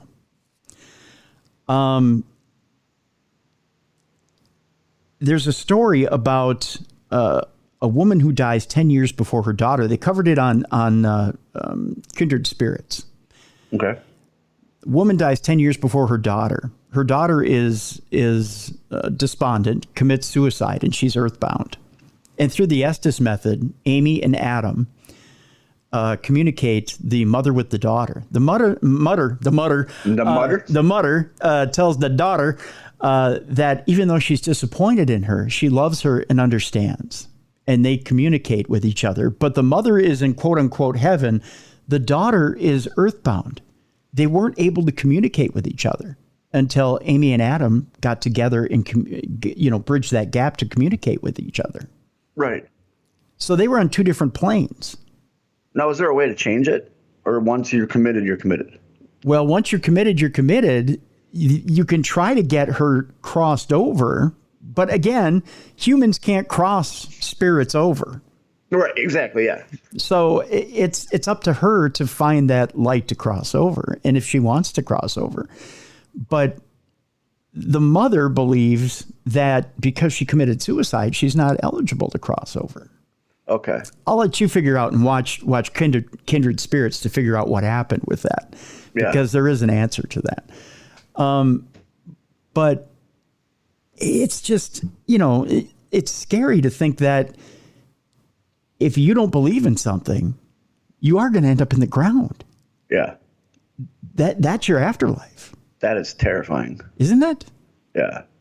There's I think he was a priest, but he wrote a book about 7 Minutes in Hell, where with his NDE, he went to hell. He could smell the sulfur. He could hear all that. And going along with what you're saying, I do believe he's a Catholic priest, which ranks right up there because that's what Catholicism is. There's a heaven, there's a hell. And the way he describes hell is exactly how they describe it in the Catholic faith. Yeah. So that's kind of eerie how you're saying, what your belief is, because no NDEs are the same, I've noticed, from all the stories that we've covered. Right. But no one's beliefs are all identical. I mean, we have the same beliefs, but like your version of heaven is different than my version of heaven. Right. Susie's version of hell is different than Bobby's version of hell. We talk about that too in the program. It's a very deep program with Adam Berry coming up a week from tomorrow. So. Which is good because he is a very deep person, and they touch on it on the show. They don't really get into it. Like him and Amy have their back and forth and stuff. But like you had the interview with Amy a while back. I think Adam was on it too, but you can see how deep they actually are. Yeah, his book is very good. It's a very good book. So yeah. So I encourage people to pre-order and listen into the interview a week from Thursday because it'll change the way you think. I think about certain things. Yeah, that's for sure. Okay, so back to the story. He says, but over several decades of studying NDEs, I've come to believe that these descriptions have become cultural tropes because they're true. In one case, I've worked with a group of children under the age of 5 who all describe the same type of near-death experiences as adults typically do. In another, a woman who lost consciousness while riding her horse experienced herself traveling back to the farm with the horse, even though her body was lying stationary on the ground. Afterwards, she described what was happening on the farm, even though she hadn't actually been there at the time and couldn't have possibly known. In the face of overwhelming evidence, I've come to believe there's certainly afterlife, said Long. Just to kind of wrap up the story. Like I said, this interview coming up with Adam Berry is, I think, one of the better ones that we've done here on the show. Yeah. In that we get pretty deep into things like dream visitations, NDEs. We talk about different things about beliefs in afterlife. And we accomplish a lot in less than an hour and a half. But it gets you thinking. And one of the things that got me thinking, especially reading his book, was the idea that it doesn't matter what you believe in, but it just matters that you believe in something. Right. Because if you don't, there's a real chance that you're going to end up passing away and being part of nothing.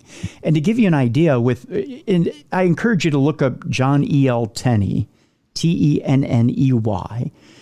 and looking up his near-death experience, because it's changed him.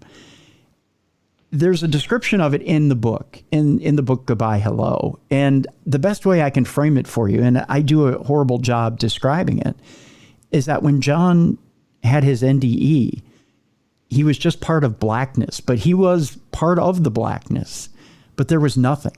He didn't have a body. It was just him in this blackness, but he couldn't touch anything. He couldn't feel anything. Isn't that how you said yours was? To me, everything went dark around me. Mm-hmm. And then everything went black and then I came back. I wasn't aware that it was more like I had passed out. Okay. It wasn't like I was conscious and in the blackness. The way that John Tenney described it, he knew that he was part of this blackness and he was to stay in this blackness for eternity. And it was absolutely frightening. To me, it felt like I was in a holding pattern and then I came back. Gotcha. So almost like, you know what? You're not quite ready to go yet. You're not quite ready to advance to the next stage because something's happening. Right. So to me, it wasn't scary because I knew I wasn't being advanced to the next stage yet. So it's like, well, you're about to die, but we're not going to let you die yet. Just kidding. You're coming back. Yeah, just kidding. You're coming back. So something kept me from not dying that day of sepsis. Now, with these beliefs, do you think, because some people come back from NDEs and they have the veil's thinner for them. They either have psychic powers or they're sensitive to something. Do you think that has something to go along the lines of belief too? Like someone may be a skeptic and then have the NDE and all of a sudden they're like, okay, I feel a presence. Do you think that's because they did their beliefs had them cross over to whatever they're crossing over to? And then when they came back, they brought a little bit back with them? I think in some people's cases, yeah. I think that, yeah, you know, in Tenney's case, he was a hardcore agnostic. And when he had his, and he really was not a people person. He kind of was a loner. He was to himself. When he had his NDE and came back, now and even Adam says in the interview, he says, spoiler alert, now when Tenney dies, he says he wants his NDE to involve a lot of people. He wants to be part of, you know, he wants everybody to be part of his NDE, and he wants. So you can change it if you have the NDE and you experience that darkness like he did. You can, and you come back. You can change your beliefs. Oh yeah. Okay. And a lot of times when you have an NDE, sometimes it's a warning, like when you go to hell. Yeah. It's a warning. It's telling you that, hey, you know what? You're getting a second chance. Yeah. And now's the time for you to change it. A lot of times, if you have that NDE, sometimes it's, you know what, you really did slip and you were about to die, but we're giving you that second chance. Gotcha. But sometimes if you have a negative experience, that negative experience is, hey, you know what, this is your second chance. This is where you were heading. But now you've got you've got that second chance to turn it around. Okay. And if you didn't believe before, now it's time for you to believe. And it's like the universe's scared straight program, for lack of a better term. You know, you got to see the inmates. Now it's time to get back and actually do good. Be. Yeah. Your turn to go back and make sure you don't. Yeah, exactly. The ball's in your court. Yeah, right. Let's move on. I run 500-year-old haunted pub where ghosts keep messing with workmen. That's what this next story is. And why not? Ye Old Leathern Batel is what it says, is one of the oldest pubs in the UK, and it's got a few spooky stories attached to it, with the infamous highwayman Dick Turpin said to have once hidden there, it says, in the heart of the Black Country. 500-year-old pub, Ye Old Leathern Batel, I believe is what it is, or bottle, is said to be home to many ghosts. This historic establishment which is twice as old as the United States, is said to have once been the hideout of the infamous highwayman Dick Turpin, which, with its charming black and white timber frames, the Boozer seems to have leapt. Yeah, why wasn't your name the Boozer and not Beer City Bruiser? I don't know. The Boozer's really tough. I mean, it kind of reeks of alcoholism. Don't get me wrong, but the Boozer is kind of a tough name. Seems to have leapt straight out of a children's storybook. I don't know what the Boozer. I don't know. It doesn't say storybook to me. Nestled in a quaint side street in Wensbury, this pub dates back to 1510 AD. Oh, wow. That's an old pub. That's a very old pub. I would love to have a beer there. Yeah. Originally a coach house, an antique photograph adorning its walls reveals that it has served as a local watering hole since at least 1887, with Victorian gentlemen seen outside. The pub holds a special place among the Black Country's most charismatic establishments. It's a great pub, and it's got a really good following a really good community following. Current landlord Carl Sylvester, who's all of 34 years old, recently committed to another 5 years at the helm there. Carl took over the pub in January of 2019. Despite initial struggles, he now reports steady business. We have a massive mix of customers. Some are elderly. Then we have some middle-aged and younger ones, he told Birmingham Live. As expected from such an ancient building, ye old Leathern, I believe it is Battelle, is steeped in ghost stories. While Carl admitted that he's a skeptic, he couldn't help but share some of the eerie tales associated with the establishment. I've heard things, especially in the cellar, he confessed. I've heard a tapping and some of the barrels tick. Well, that's kind of weird. That's creepy. Me personally, I haven't seen anything, but we have a regular psychic night. Just before COVID, one of the mediums sent me a picture and said there was a little girl standing at the door. But I'm very skeptical, and I try not to believe it because I have to come here on my own. Well, yeah, you probably don't want to believe some of that if you're there on your own. Yeah, that could be terrifying. Yeah. Adding to the mystery, he mentioned unusual smells that permeate the pub. Quite often you can smell toast and paint. I'm not sure why. The toast can be any time of the day, whereas the paint is when you come in the morning, he explained. He also recounted a chilling incident involving a workman. We had a workman. I left him to carry on what he was doing, and he said the chair in here had moved on its own. Actually, it was the chair that you were sitting in, he said to the reporter.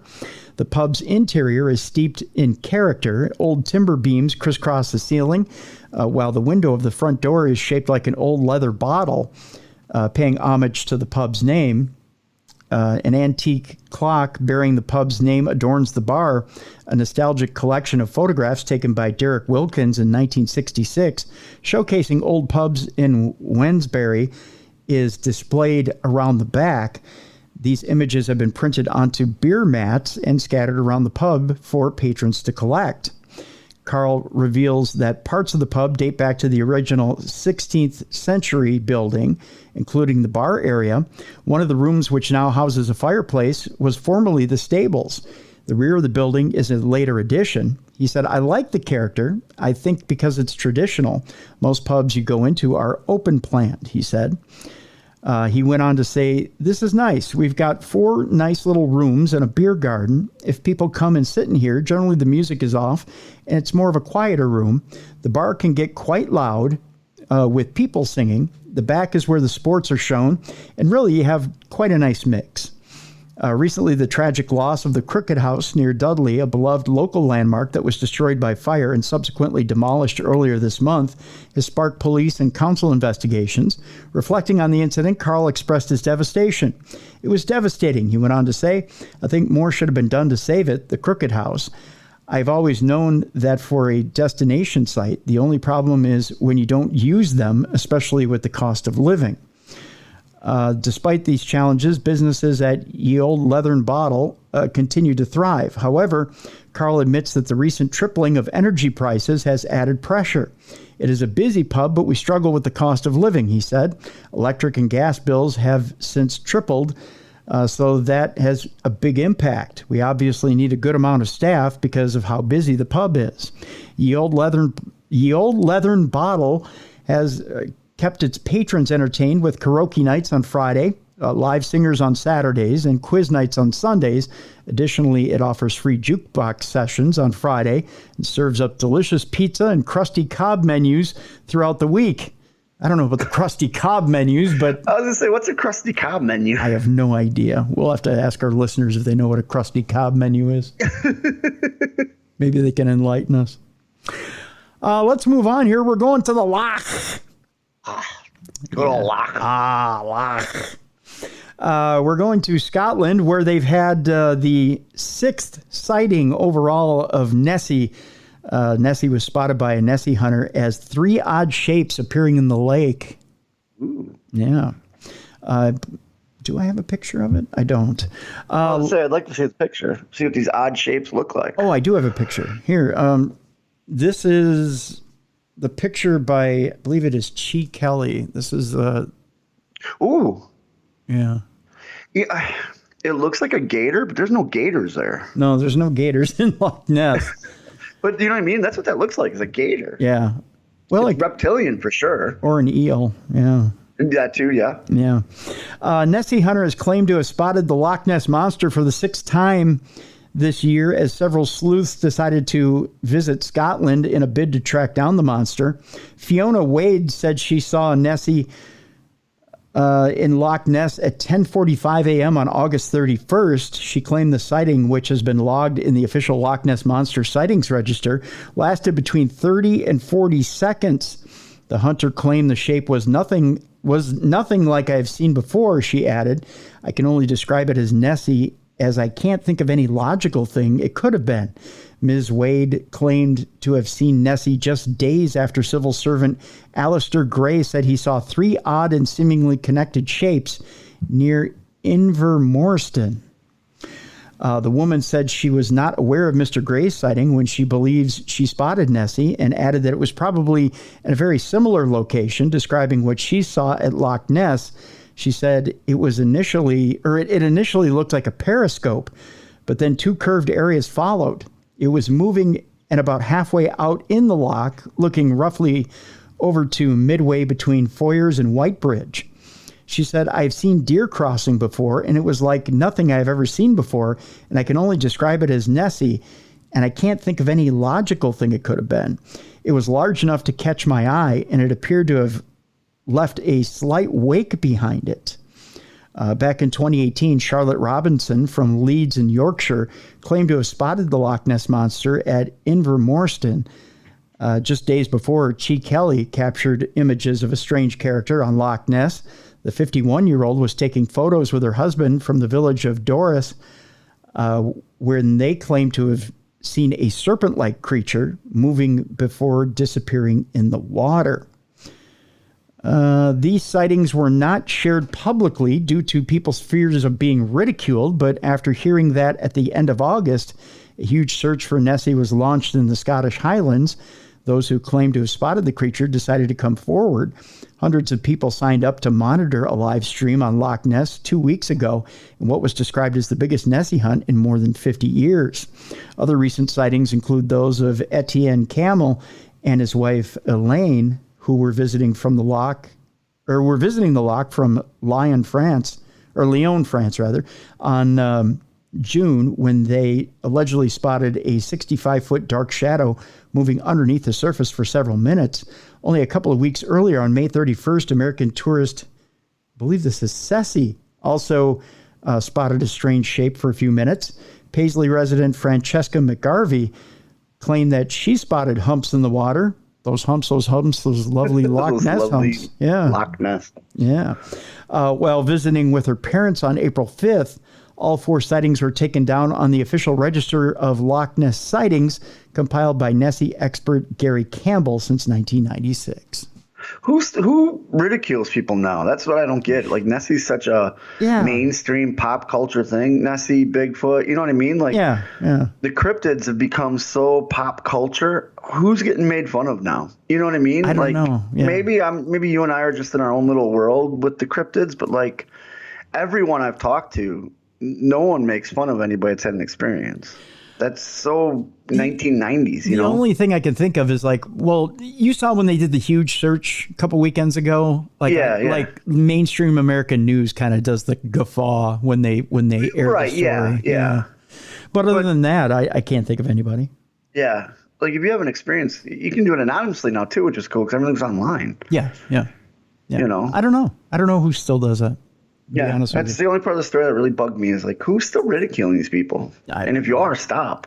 Yeah, exactly. We move on, where fears foul skunk ape lurking in a U.S. state after 300 sightings and a mystery footprint. It's Florida, right? Yeah, we're going to Florida. Yep, that's where the skunk ape is. Eric Swanson set out on a mission to discover Florida's own so-called Bigfoot after the state became the 3rd highest area for sightings of the elusive creature. A man has searched for Florida's own version of Bigfoot, also known as the skunk ape. Eric K. Swanson visited the Sunshine State in an attempt to discover the elusive and mythical creature. After a total of 300 sightings of it since records began, Florida has the third highest number of sightings of the beast in the entire U.S., only falling behind Washington and California. Filmmaker Eric created a documentary to track Bigfoot chasers as they try to hunt for proof of the creature's existence. The name skunk ape was given to the beast for the putrid smell of its fur, resembling that of a skunk that sprays foul air as a defense mechanism. He revealed one photo from 1997 allegedly showing the creature, which was taken just 2 weeks after a bus full of tourists reported seeing a skunk ape. In the documentary, Eric spoke to some of the hunters who explored and detailed their own run-ins with the elusive beast. One such hunter, Matt Larson, is 100% convinced that there is a human hybrid lurking in the area. His interest was fueled after coming across a 17-foot footprint that he couldn't explain. Another, Brian, has been trekking in Central Florida during the night when he has supposedly encountered the beast. On this particular night, he said, I was hiking and my concentration was on the trail, so I was constantly looking down, he explained. All of a sudden, I tripped on, I don't know what you would call it, a palmetto root or a palmetto log, but I stubbed my foot on that and I made a loud thud. He continued, it shook the bushes, and there was just this immense sound of palm leaves rustling against each other and being pushed apart like it was a sudden explosion of noise.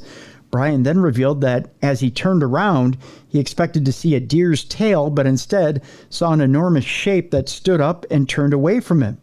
Despite having been a non-believer, Brian admitted he had to reevaluate everything that he had thought. It's because the skunk ape was making fun of him. Yeah. Saw him stub his toe and went, he turned around to walk away. You're a klutz.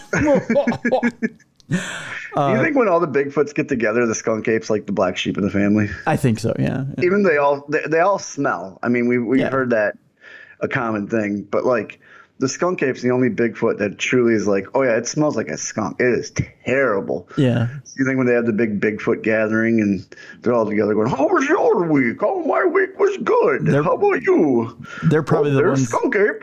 They're probably the ones that get like the white elephant gift of Dr. Squatch deodorant. Yeah. Exactly. And soaps and stuff. Yeah.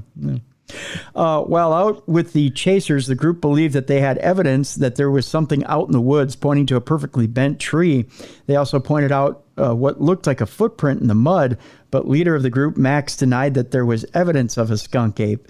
The documentary eventually was unable to prove the existence of Bigfoot in the area, but Eric insisted that the stories were genuine.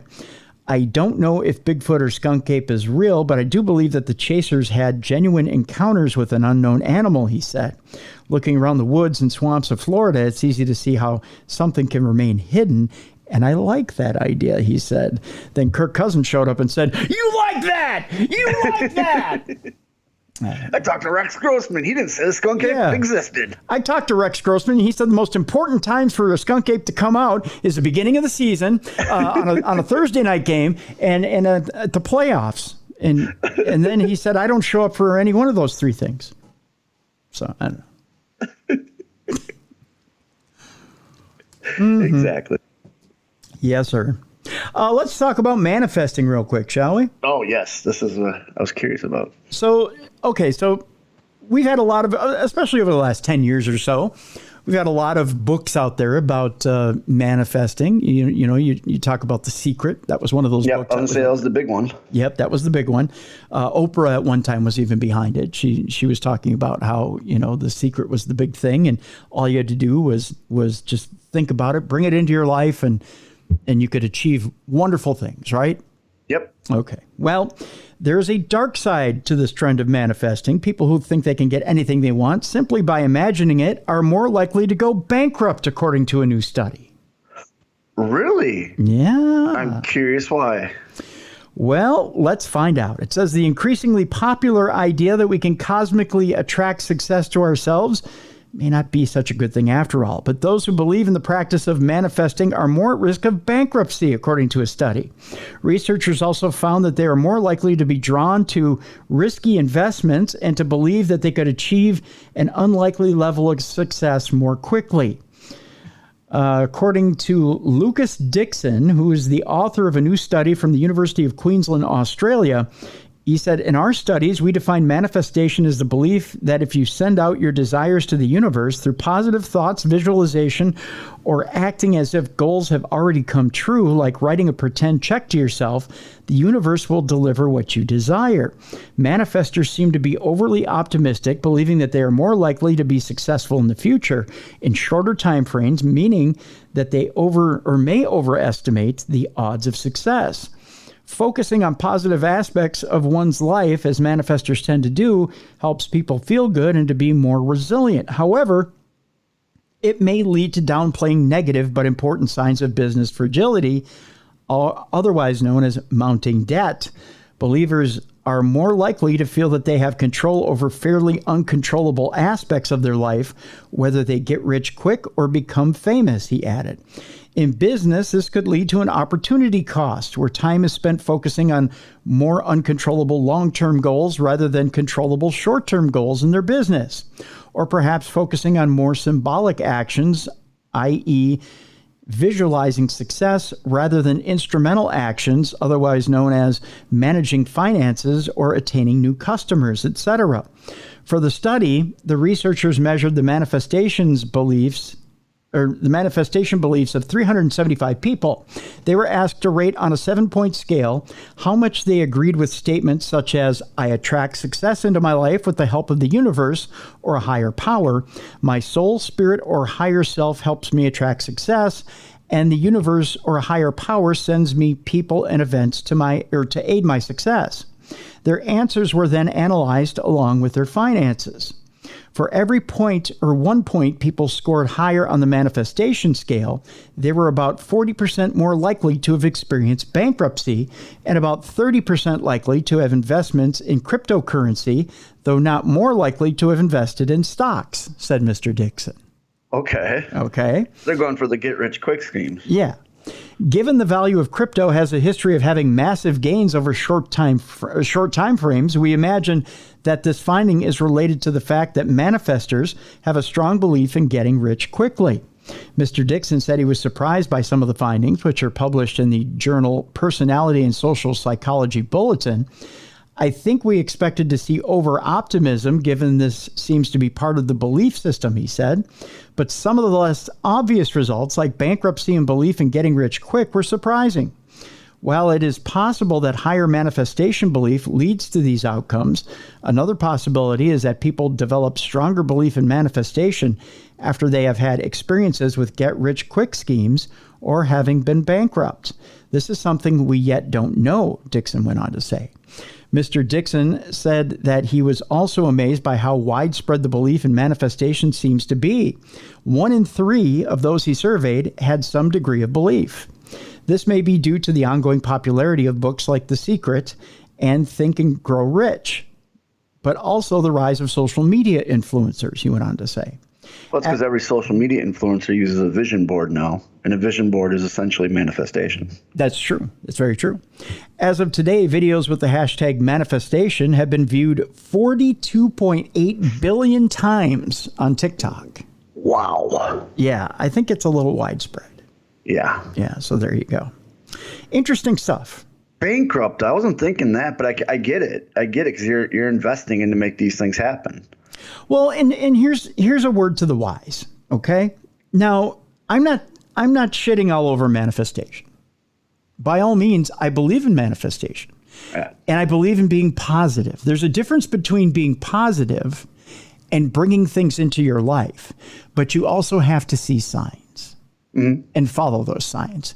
You can't be delusional when it comes to that either. A lot of people will say, well, I'm being positive and I'm bringing things into my life and then act on something they think they see.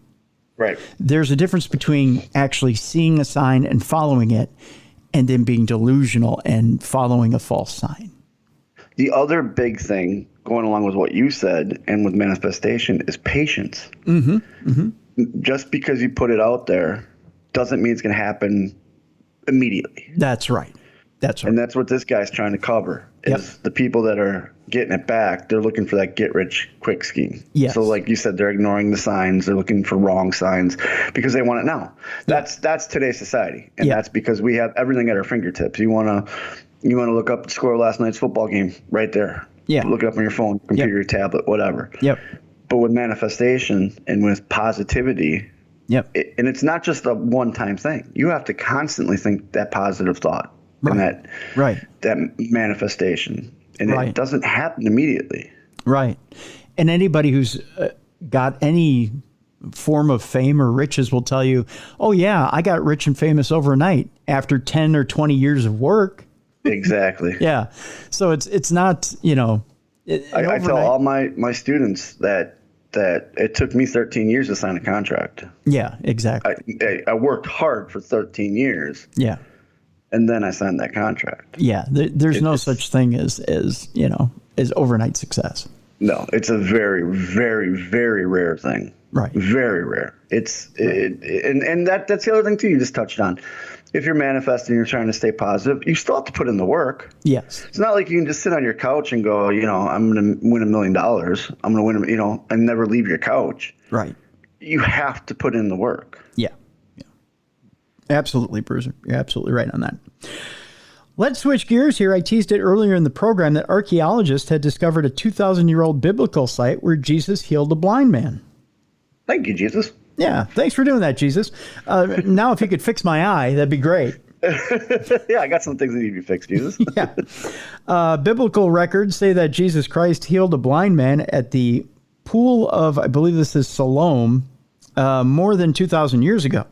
A famous site where Jesus is said to have healed a blind man has been uncovered in an archaeological dig. The pool of Siloam has been unearthed after more than 2,000 years of being covered in the desert.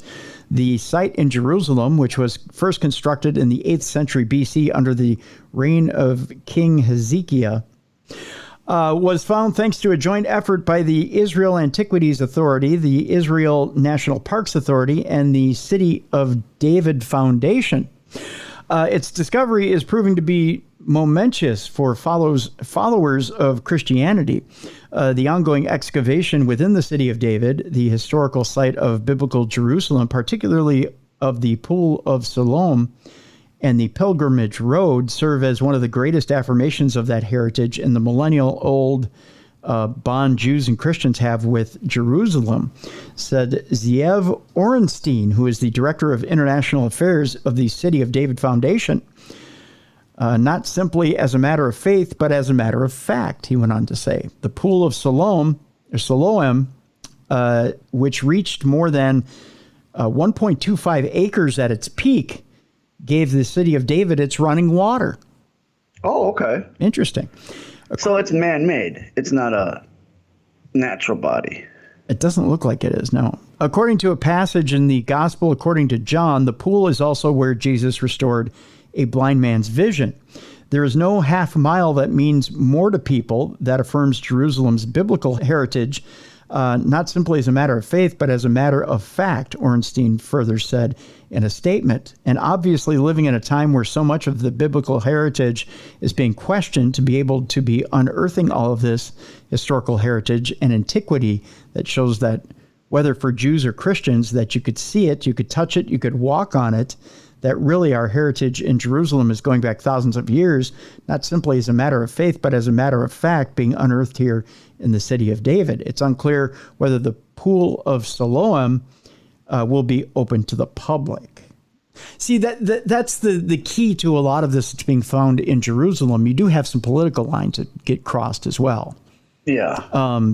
Because you do have a cross-section of different beliefs in Israel. So, but it's interesting that they did find this. So it is. It's just weird that to unearth. You know what I mean? Like, people have been living there for years, like thousands of years. Mm-hmm. Yet places like this get buried or lost. You know what I mean? Like, it's amazing they found it. Yeah, absolutely. We had reported, I meant to read this earlier when we reported on the NDE, but there's an atheist that said he died and returned and now he believes in God. I meant to read this earlier with the NDE story, but I got it now. There are many unanswered questions in life, the essence of life, existence beyond our planet, and what lies ahead after death. And these mysteries have perplexed brilliant minds everywhere with divergent beliefs about the afterlife. And while some strongly believe in heaven or hell or reincarnation, others deny the existence of an afterlife, proclaiming that we simply cease to exist. However, one man's encounter during a near-death experience challenges this disbelief. Jose Hernandez, who is an avowed atheist, shares how a life-altering incident transformed his perspective. Speaking to the YouTube channel Shaman Oaks. That's kind of clever. Instead of Sherman Oaks, Shaman Oaks. It sounds like a emo band's. It does, album. doesn't it? Yeah. Hernandez recounts his extraordinary journey that began with a routine work assignment as an engineer.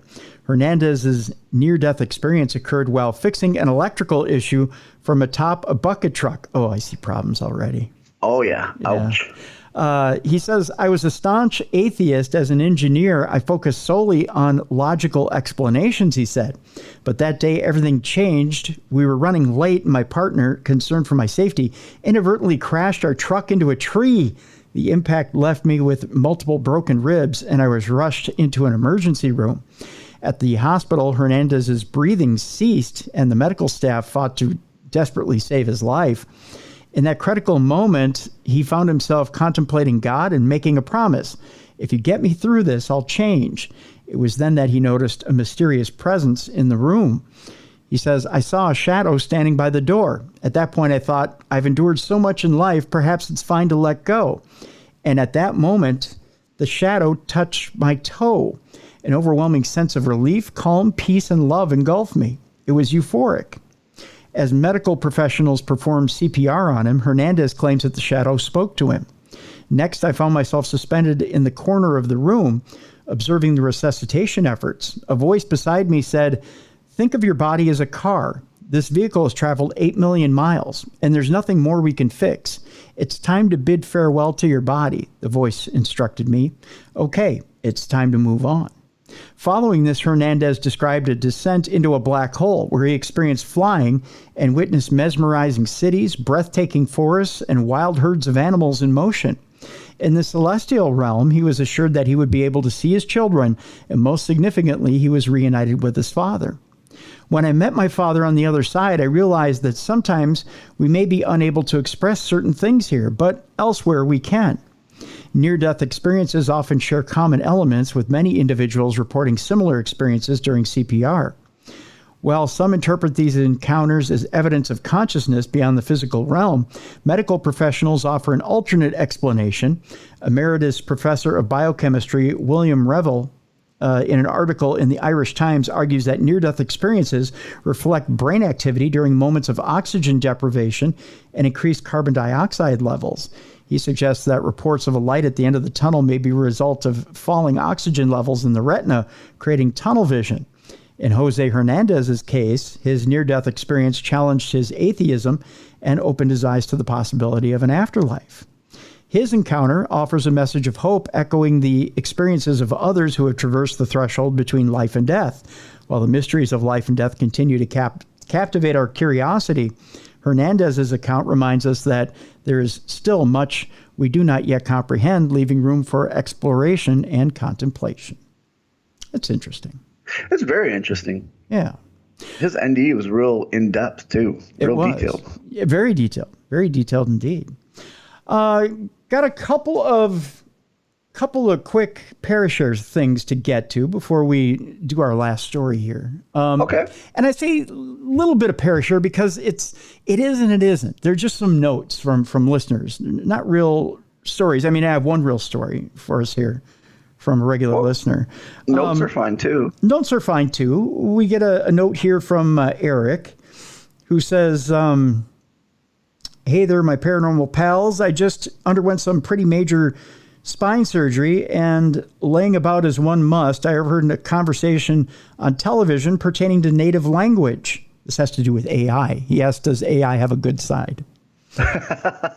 Long story short is the following. The last few native language speakers on the planet could save their mother tongues with help from AI.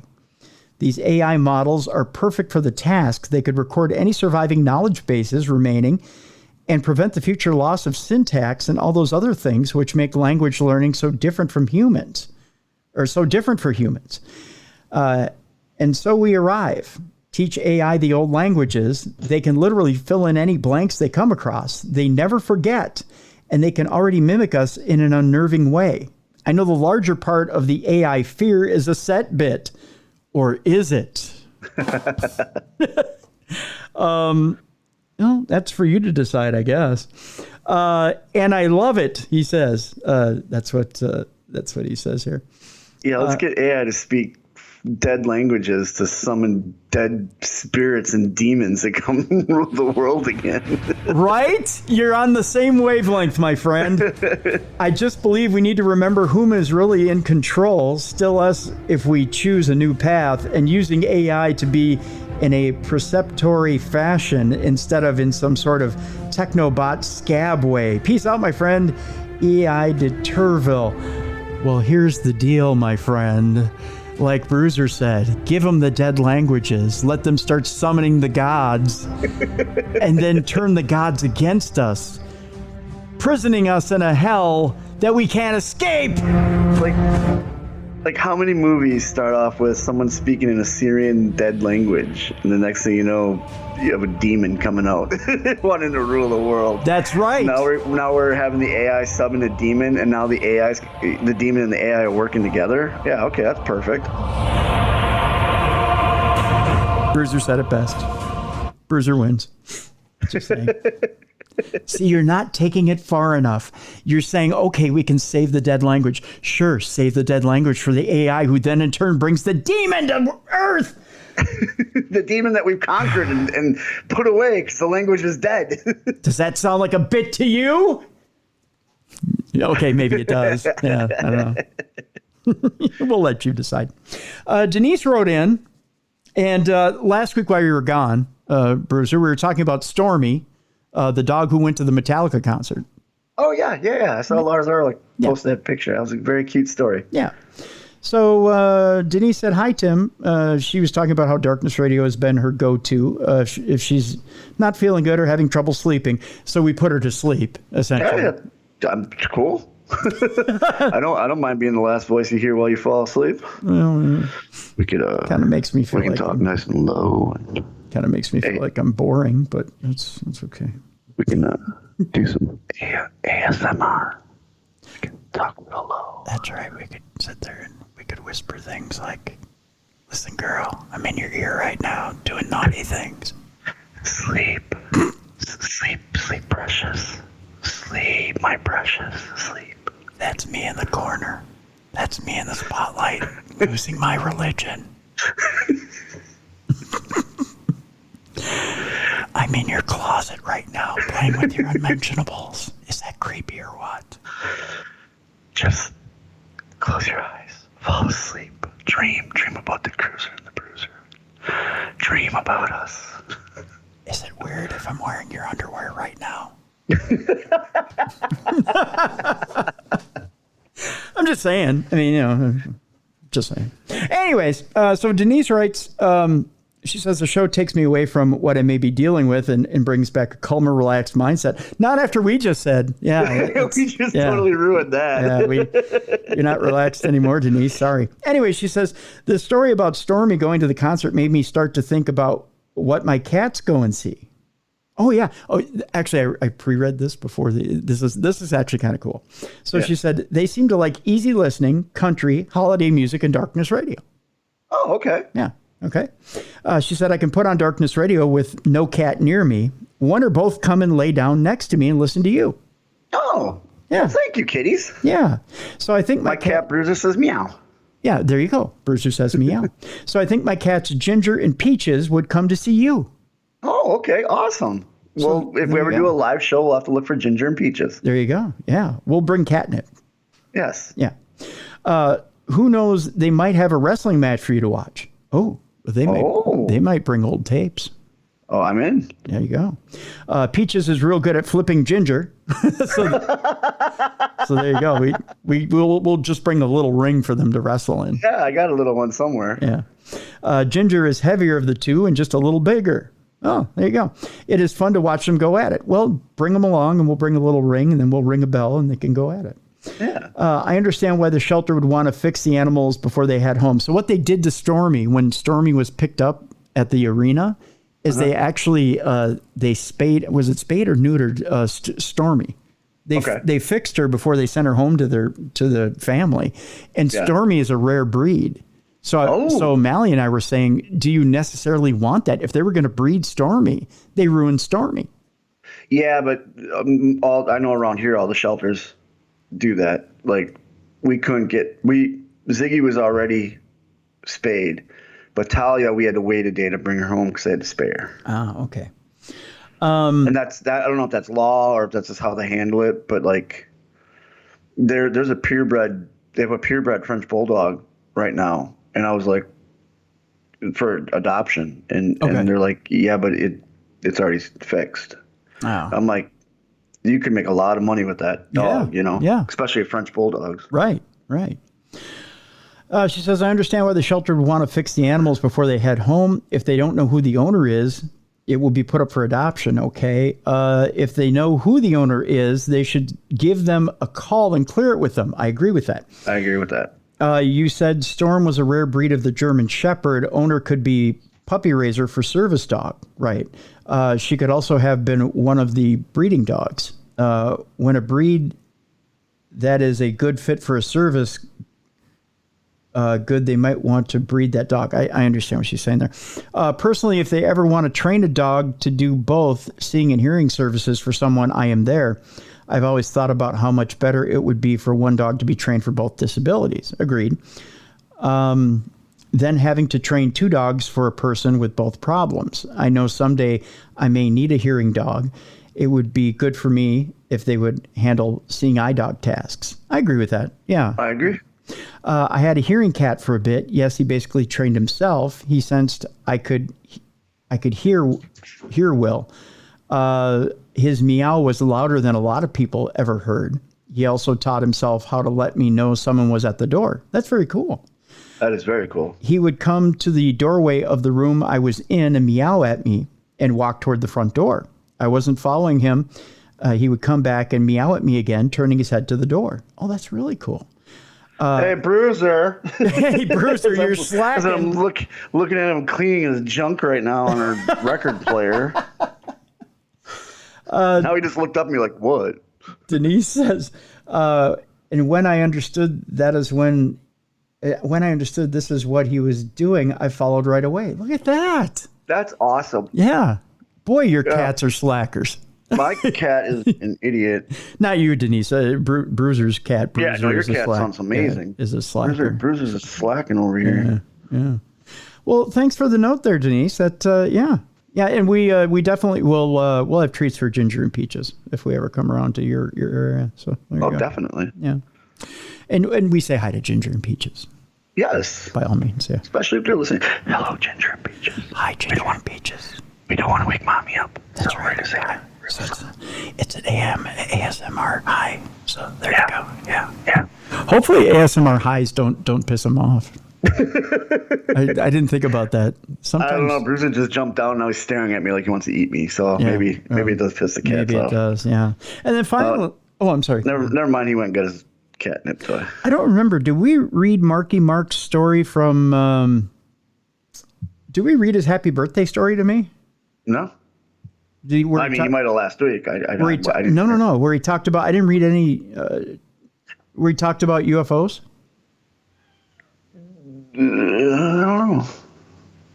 Well, let's read it again in case we didn't. So Mark reads in, first off, just wanted to say happy birthday to my fellow August birthday boy, Tim. Well, thank you, Mark. Appreciate it. Hope you had an exciting birthday weekend. I did. Or relaxing. That's what you were going for. Also hoping Papa Bruiser is doing better. Thoughts and prayers to the Bruiser family. Well, thank you. Yeah. With all the talk lately of UFOs, UAPs, or whatever, the title du jour is now, I thought I might as well dive into some of the numerous sightings that have happened throughout my life. I won't go back into my childhood or include any that had a logical explanation, but I'll present a few interesting ones that I've seen in more recent years. Sorry, there will be no UFO landings or alien abductions included here. Well, darn it. I first moved, here's the first one, Close Encounters of the First Kind. I first moved to a small town where I lived when I was almost 12. When I was old enough to get my license, I would take late night drives into the country. One night when I was on a drive south of town, I saw several orange lights appearing, dropping down and then disappearing. Later when telling... Oh, this we did here. This is the military flares. Okay. So we read that one? Yep, because he actually messaged me with some of the questions that I asked him about. Okay. Yep. Okay, so he sent a follow-up to that. Okay, cool. Because I was going to say, he sent me a message because we had a couple questions. Okay. So then he says, hey guys, Bruiser, welcome back from the Big Easy. Hope you had an awesome and spooky time with your daughter. Cruiser, I hope you had a relaxing weekend watching Kirk Cousins in a stellar performance lead the Vikings. You can't put relaxing and Kirk Cousins in the same sentence. You can't. Watching Kirk Cousins and his stellar performance lead the Vikings to their first almost win of the season. Take the bait, take the bait. If a rant is needing to happen, I'll wait. Yep. You're trying so hard not to rant right now. We got the rant out earlier, remember? Yeah. Earlier. There was a rant earlier. All I'll say is Rex Grossman, that motherfucker follows Rex Grossman. Anyways, this isn't so much a new Parashare as it's an addendum to a previous one that we were just talking about earlier. I won't retell the whole story, but for those that want to go back and check it out, it was a May 3rd, season 18, episode 53, Satan is Just All Right with Boston episode, around the 1 hour, 34 minute timestamp. He gives you the timestamp. The story told of two young girls being chased through an Alabama country house by a luminous blue orb accompanied by tapping sounds on the windows. I remember this one. Do you remember this one? Yep, okay. I remember. So here's the new part. A week or two back, during Supernatural News, you read a story about how Demi Lovato and Kesha went on a UFO tour with a former Darkness Radio guest, Dr. Stephen Greer. They reported seeing a blue orb about 30 feet in front of them. According to the article, Dr. Greer said that he called the blue orbs kindness, because they had been known to heal hearing loss. I don't know exactly what he was referring to or the circumstances involved, but it made me realize that I had left out a part of my story because it seemed inconsequential at the time. The girl in my story, who was a guest at her friend's house that night, had lost most of her hearing by the second grade and remained that way until the age of 12 when she received a cochlear implant. The story took place while she was almost completely deaf.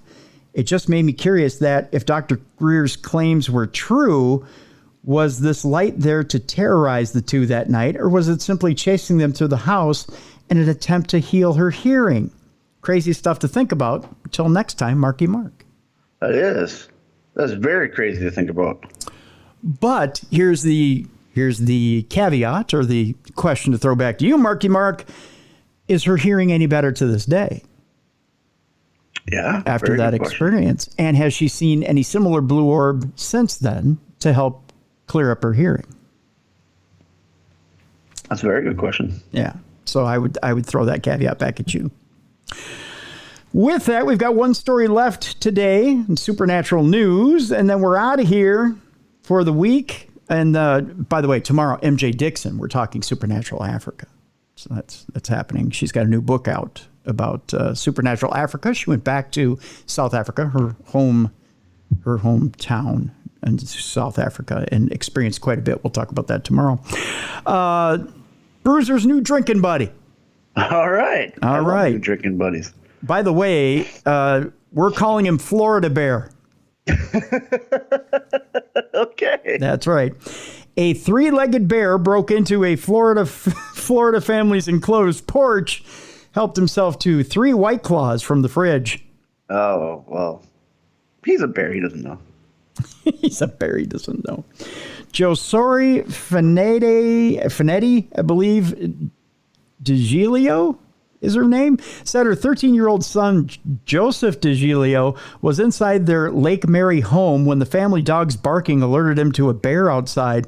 Security camera footage and cell phone video recorded by Joseph shows the three-legged bear, known to neighbors as Tripod. By the way, you've got a colorful new drinking buddy. His name is Tripod. That's a good way to introduce them to people.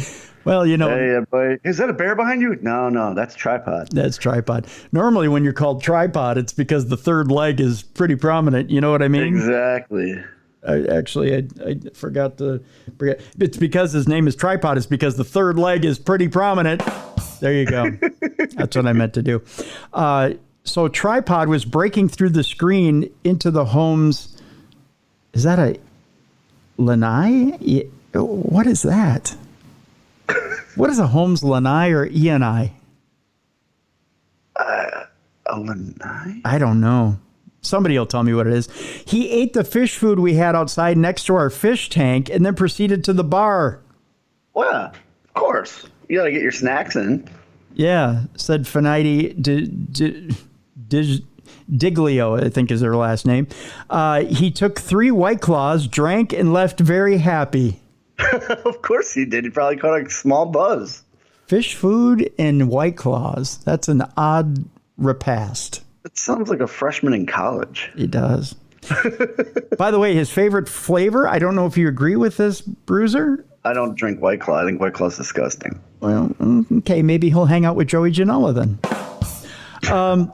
His favorite flavor is mango and strawberry. Okay, sure. Sure. Yeah, I'm not a truly fan. I'm not a seltzer guy. I find him as an insult to the beer. Okay. But you know what? Hey, he could have went for milk. He could have went for soda. Yeah. But he went for the alcohol. So therefore, it's a good beer in my book. Yeah. Tripod. You get a big thumbs up from the Bruiser. There you go. Joseph said seeing the bear open the fridge spurred him to lock the doors of the house in case Tripod went looking for more snacks. Well, yeah. The family said the bear left after a few minutes, with the only damage being the stolen snacks and the hole in the screen.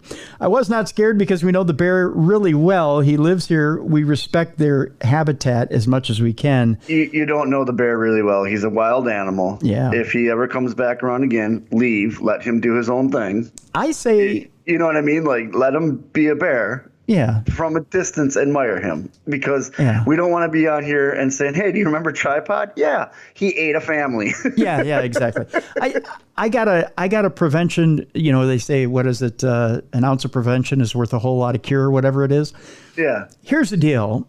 We call this in the business. We call this a tripod prevention, or a being kind to Tripod. Yes. Rather than have him come in and steal your White Claws, you just leave a pony on the front porch and Tripod can do a keg stand. See? I would pay to watch Tripod do a keg stand. Yeah. That would be amazing. I'd pay to watch Tripod pour beer. Yeah, exactly. See?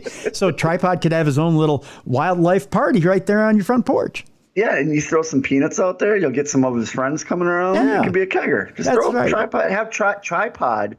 Could be the most popular bear in that forest. There you go. Because of you guys. You could have squirrels and chipmunks, and you throw some peanuts and some maybe fruit and other things out there. Rabbits. You'd have birds. You'd have Hell, I'd come hang out from a distance. Yeah, I'd hang out. Right. Yeah, Bruiser will show up, but he'll be like 300 feet away. Yeah, I'll have a different keg. Yeah. Bruiser will bring his own keg. Bruiser always brings. Bruiser brings his own keg and his own cigar. I do, but I prefer other people to feed me. Yeah. Beer and cigars. Yeah. So there you go. That's your new drinking buddy, Tripod, the Florida bear. I'm going to have to look Tripod up, and I'm going to Photoshop a picture of me in there with him. He's a Florida guy, huh? Yeah. Let's get Tripod up. Always say goodbye to everybody. See, I got a, there's a little picture of him right there, Tripod, the Florida bear. Yeah. There he is right there. So. See, he's a cute little guy. Yeah. He's just humming along, singing a song, taking people's White Claws. That's him. So that'll do it for today for Supernatural News. Like I said, tomorrow on the show, MJ Dixon, psychic medium, TV personality, and the organizer of Sage Paranormal's event. She will Beyond the show tomorrow, we'll be talking supernatural Africa. Nice. Yes, we got some. Which has got to have a ton of supernatural stuff down there. Oh, yeah. We're going to hear about some interesting new creatures, not only cryptid creatures, but ghosts as well and spirits, things you never heard of before. We'll be talking about those tomorrow on the show. What you got going on this weekend? I have the weekend off. I'm just training the youth of wrestling's future. If you want to be a professional wrestler, it's amlwrestling.com/training. Come train with me. I'll make you a wrestler. There you go. There you go. And I'm taking the weekend off to recharge and hang out with the pups. There you go. I'm off of KNSI this weekend, so I will be studying up. I'll be reading books and getting ready for the next week of Darkness Radio. That's what I'll be doing this weekend, and hanging out with the Chipmunks. There's not too many weekends left with the Chipmunks now. No, we're in fall now, but they came out late though, didn't they? They did, but depending on when winter's coming, they have that little internal clock, so they'll let us know. That's true. Yeah, by this time last year, they were in the ground already. Okay. Well, enjoy the next couple days you can with them. Yeah, so I'm thinking that they normally, I should say it was the middle of October. So I have about a month left with them. So are they chunking up yet? Oh, they're already putting away the seeds, yeah. So, yeah, so I don't have much time with them, maybe a month. So yeah, well, enjoy it. Yeah. So, and the only one who's really attentive now is Spud. Yeah. The other ones are assholes. They just take my food. I had to take the seeds and stuff that I leave out for the squirrels and chipmunks around here, and I'd stop doing it because Tank, the big groundhog, he'll walk up to my front door and knock now. Oh yeah. Once a week he knocks. For one, he wants to see Ziggy, and for two, he's wondering where all the free food is. Oh yeah. They'll do Mrs. that. Bruiser gets creeped out. She thinks he's going to open the door and walk in. I'm like, yeah, he's not going to do that. No. He's curious, and Yeah, I've told you before at the old residence, the squirrels, when intern Yoko was feeding the squirrels before we moved out of the old house because she was pissed off at the old landlord. And the squirrels would get they get such good meals that they would knock on the door by 7 o'clock at night if they hadn't been fed. Yeah, he comes here once a week, knocks on the door.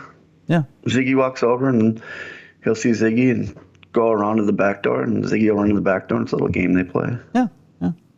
But the chipmunks now, if they don't get their high quality fruit in a couple of days, they'll take a shit in my chair. They get mad. I'm gonna start doing that when I don't get fed. Yeah. So there you go. Mrs. Bruiser's chair. If you don't get the food you're liking there, Bruiser, just take a shit in Mrs. Bruiser's dining room chair.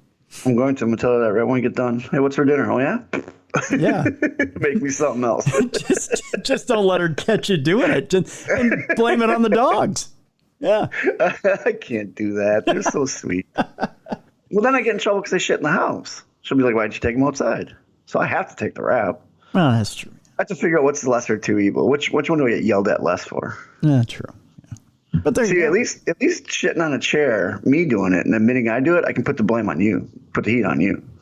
True. Yeah. I mean, what you gonna do? Yeah. I'll text you. That's about it. You'll laugh, and we'll be a good time. Just say, wasn't that funny?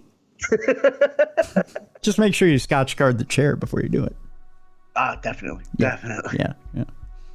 But it used to be that they would lovingly put blueberries on my chair and just say, "Hey, look, they would safeguard their blueberries by putting them on the chair."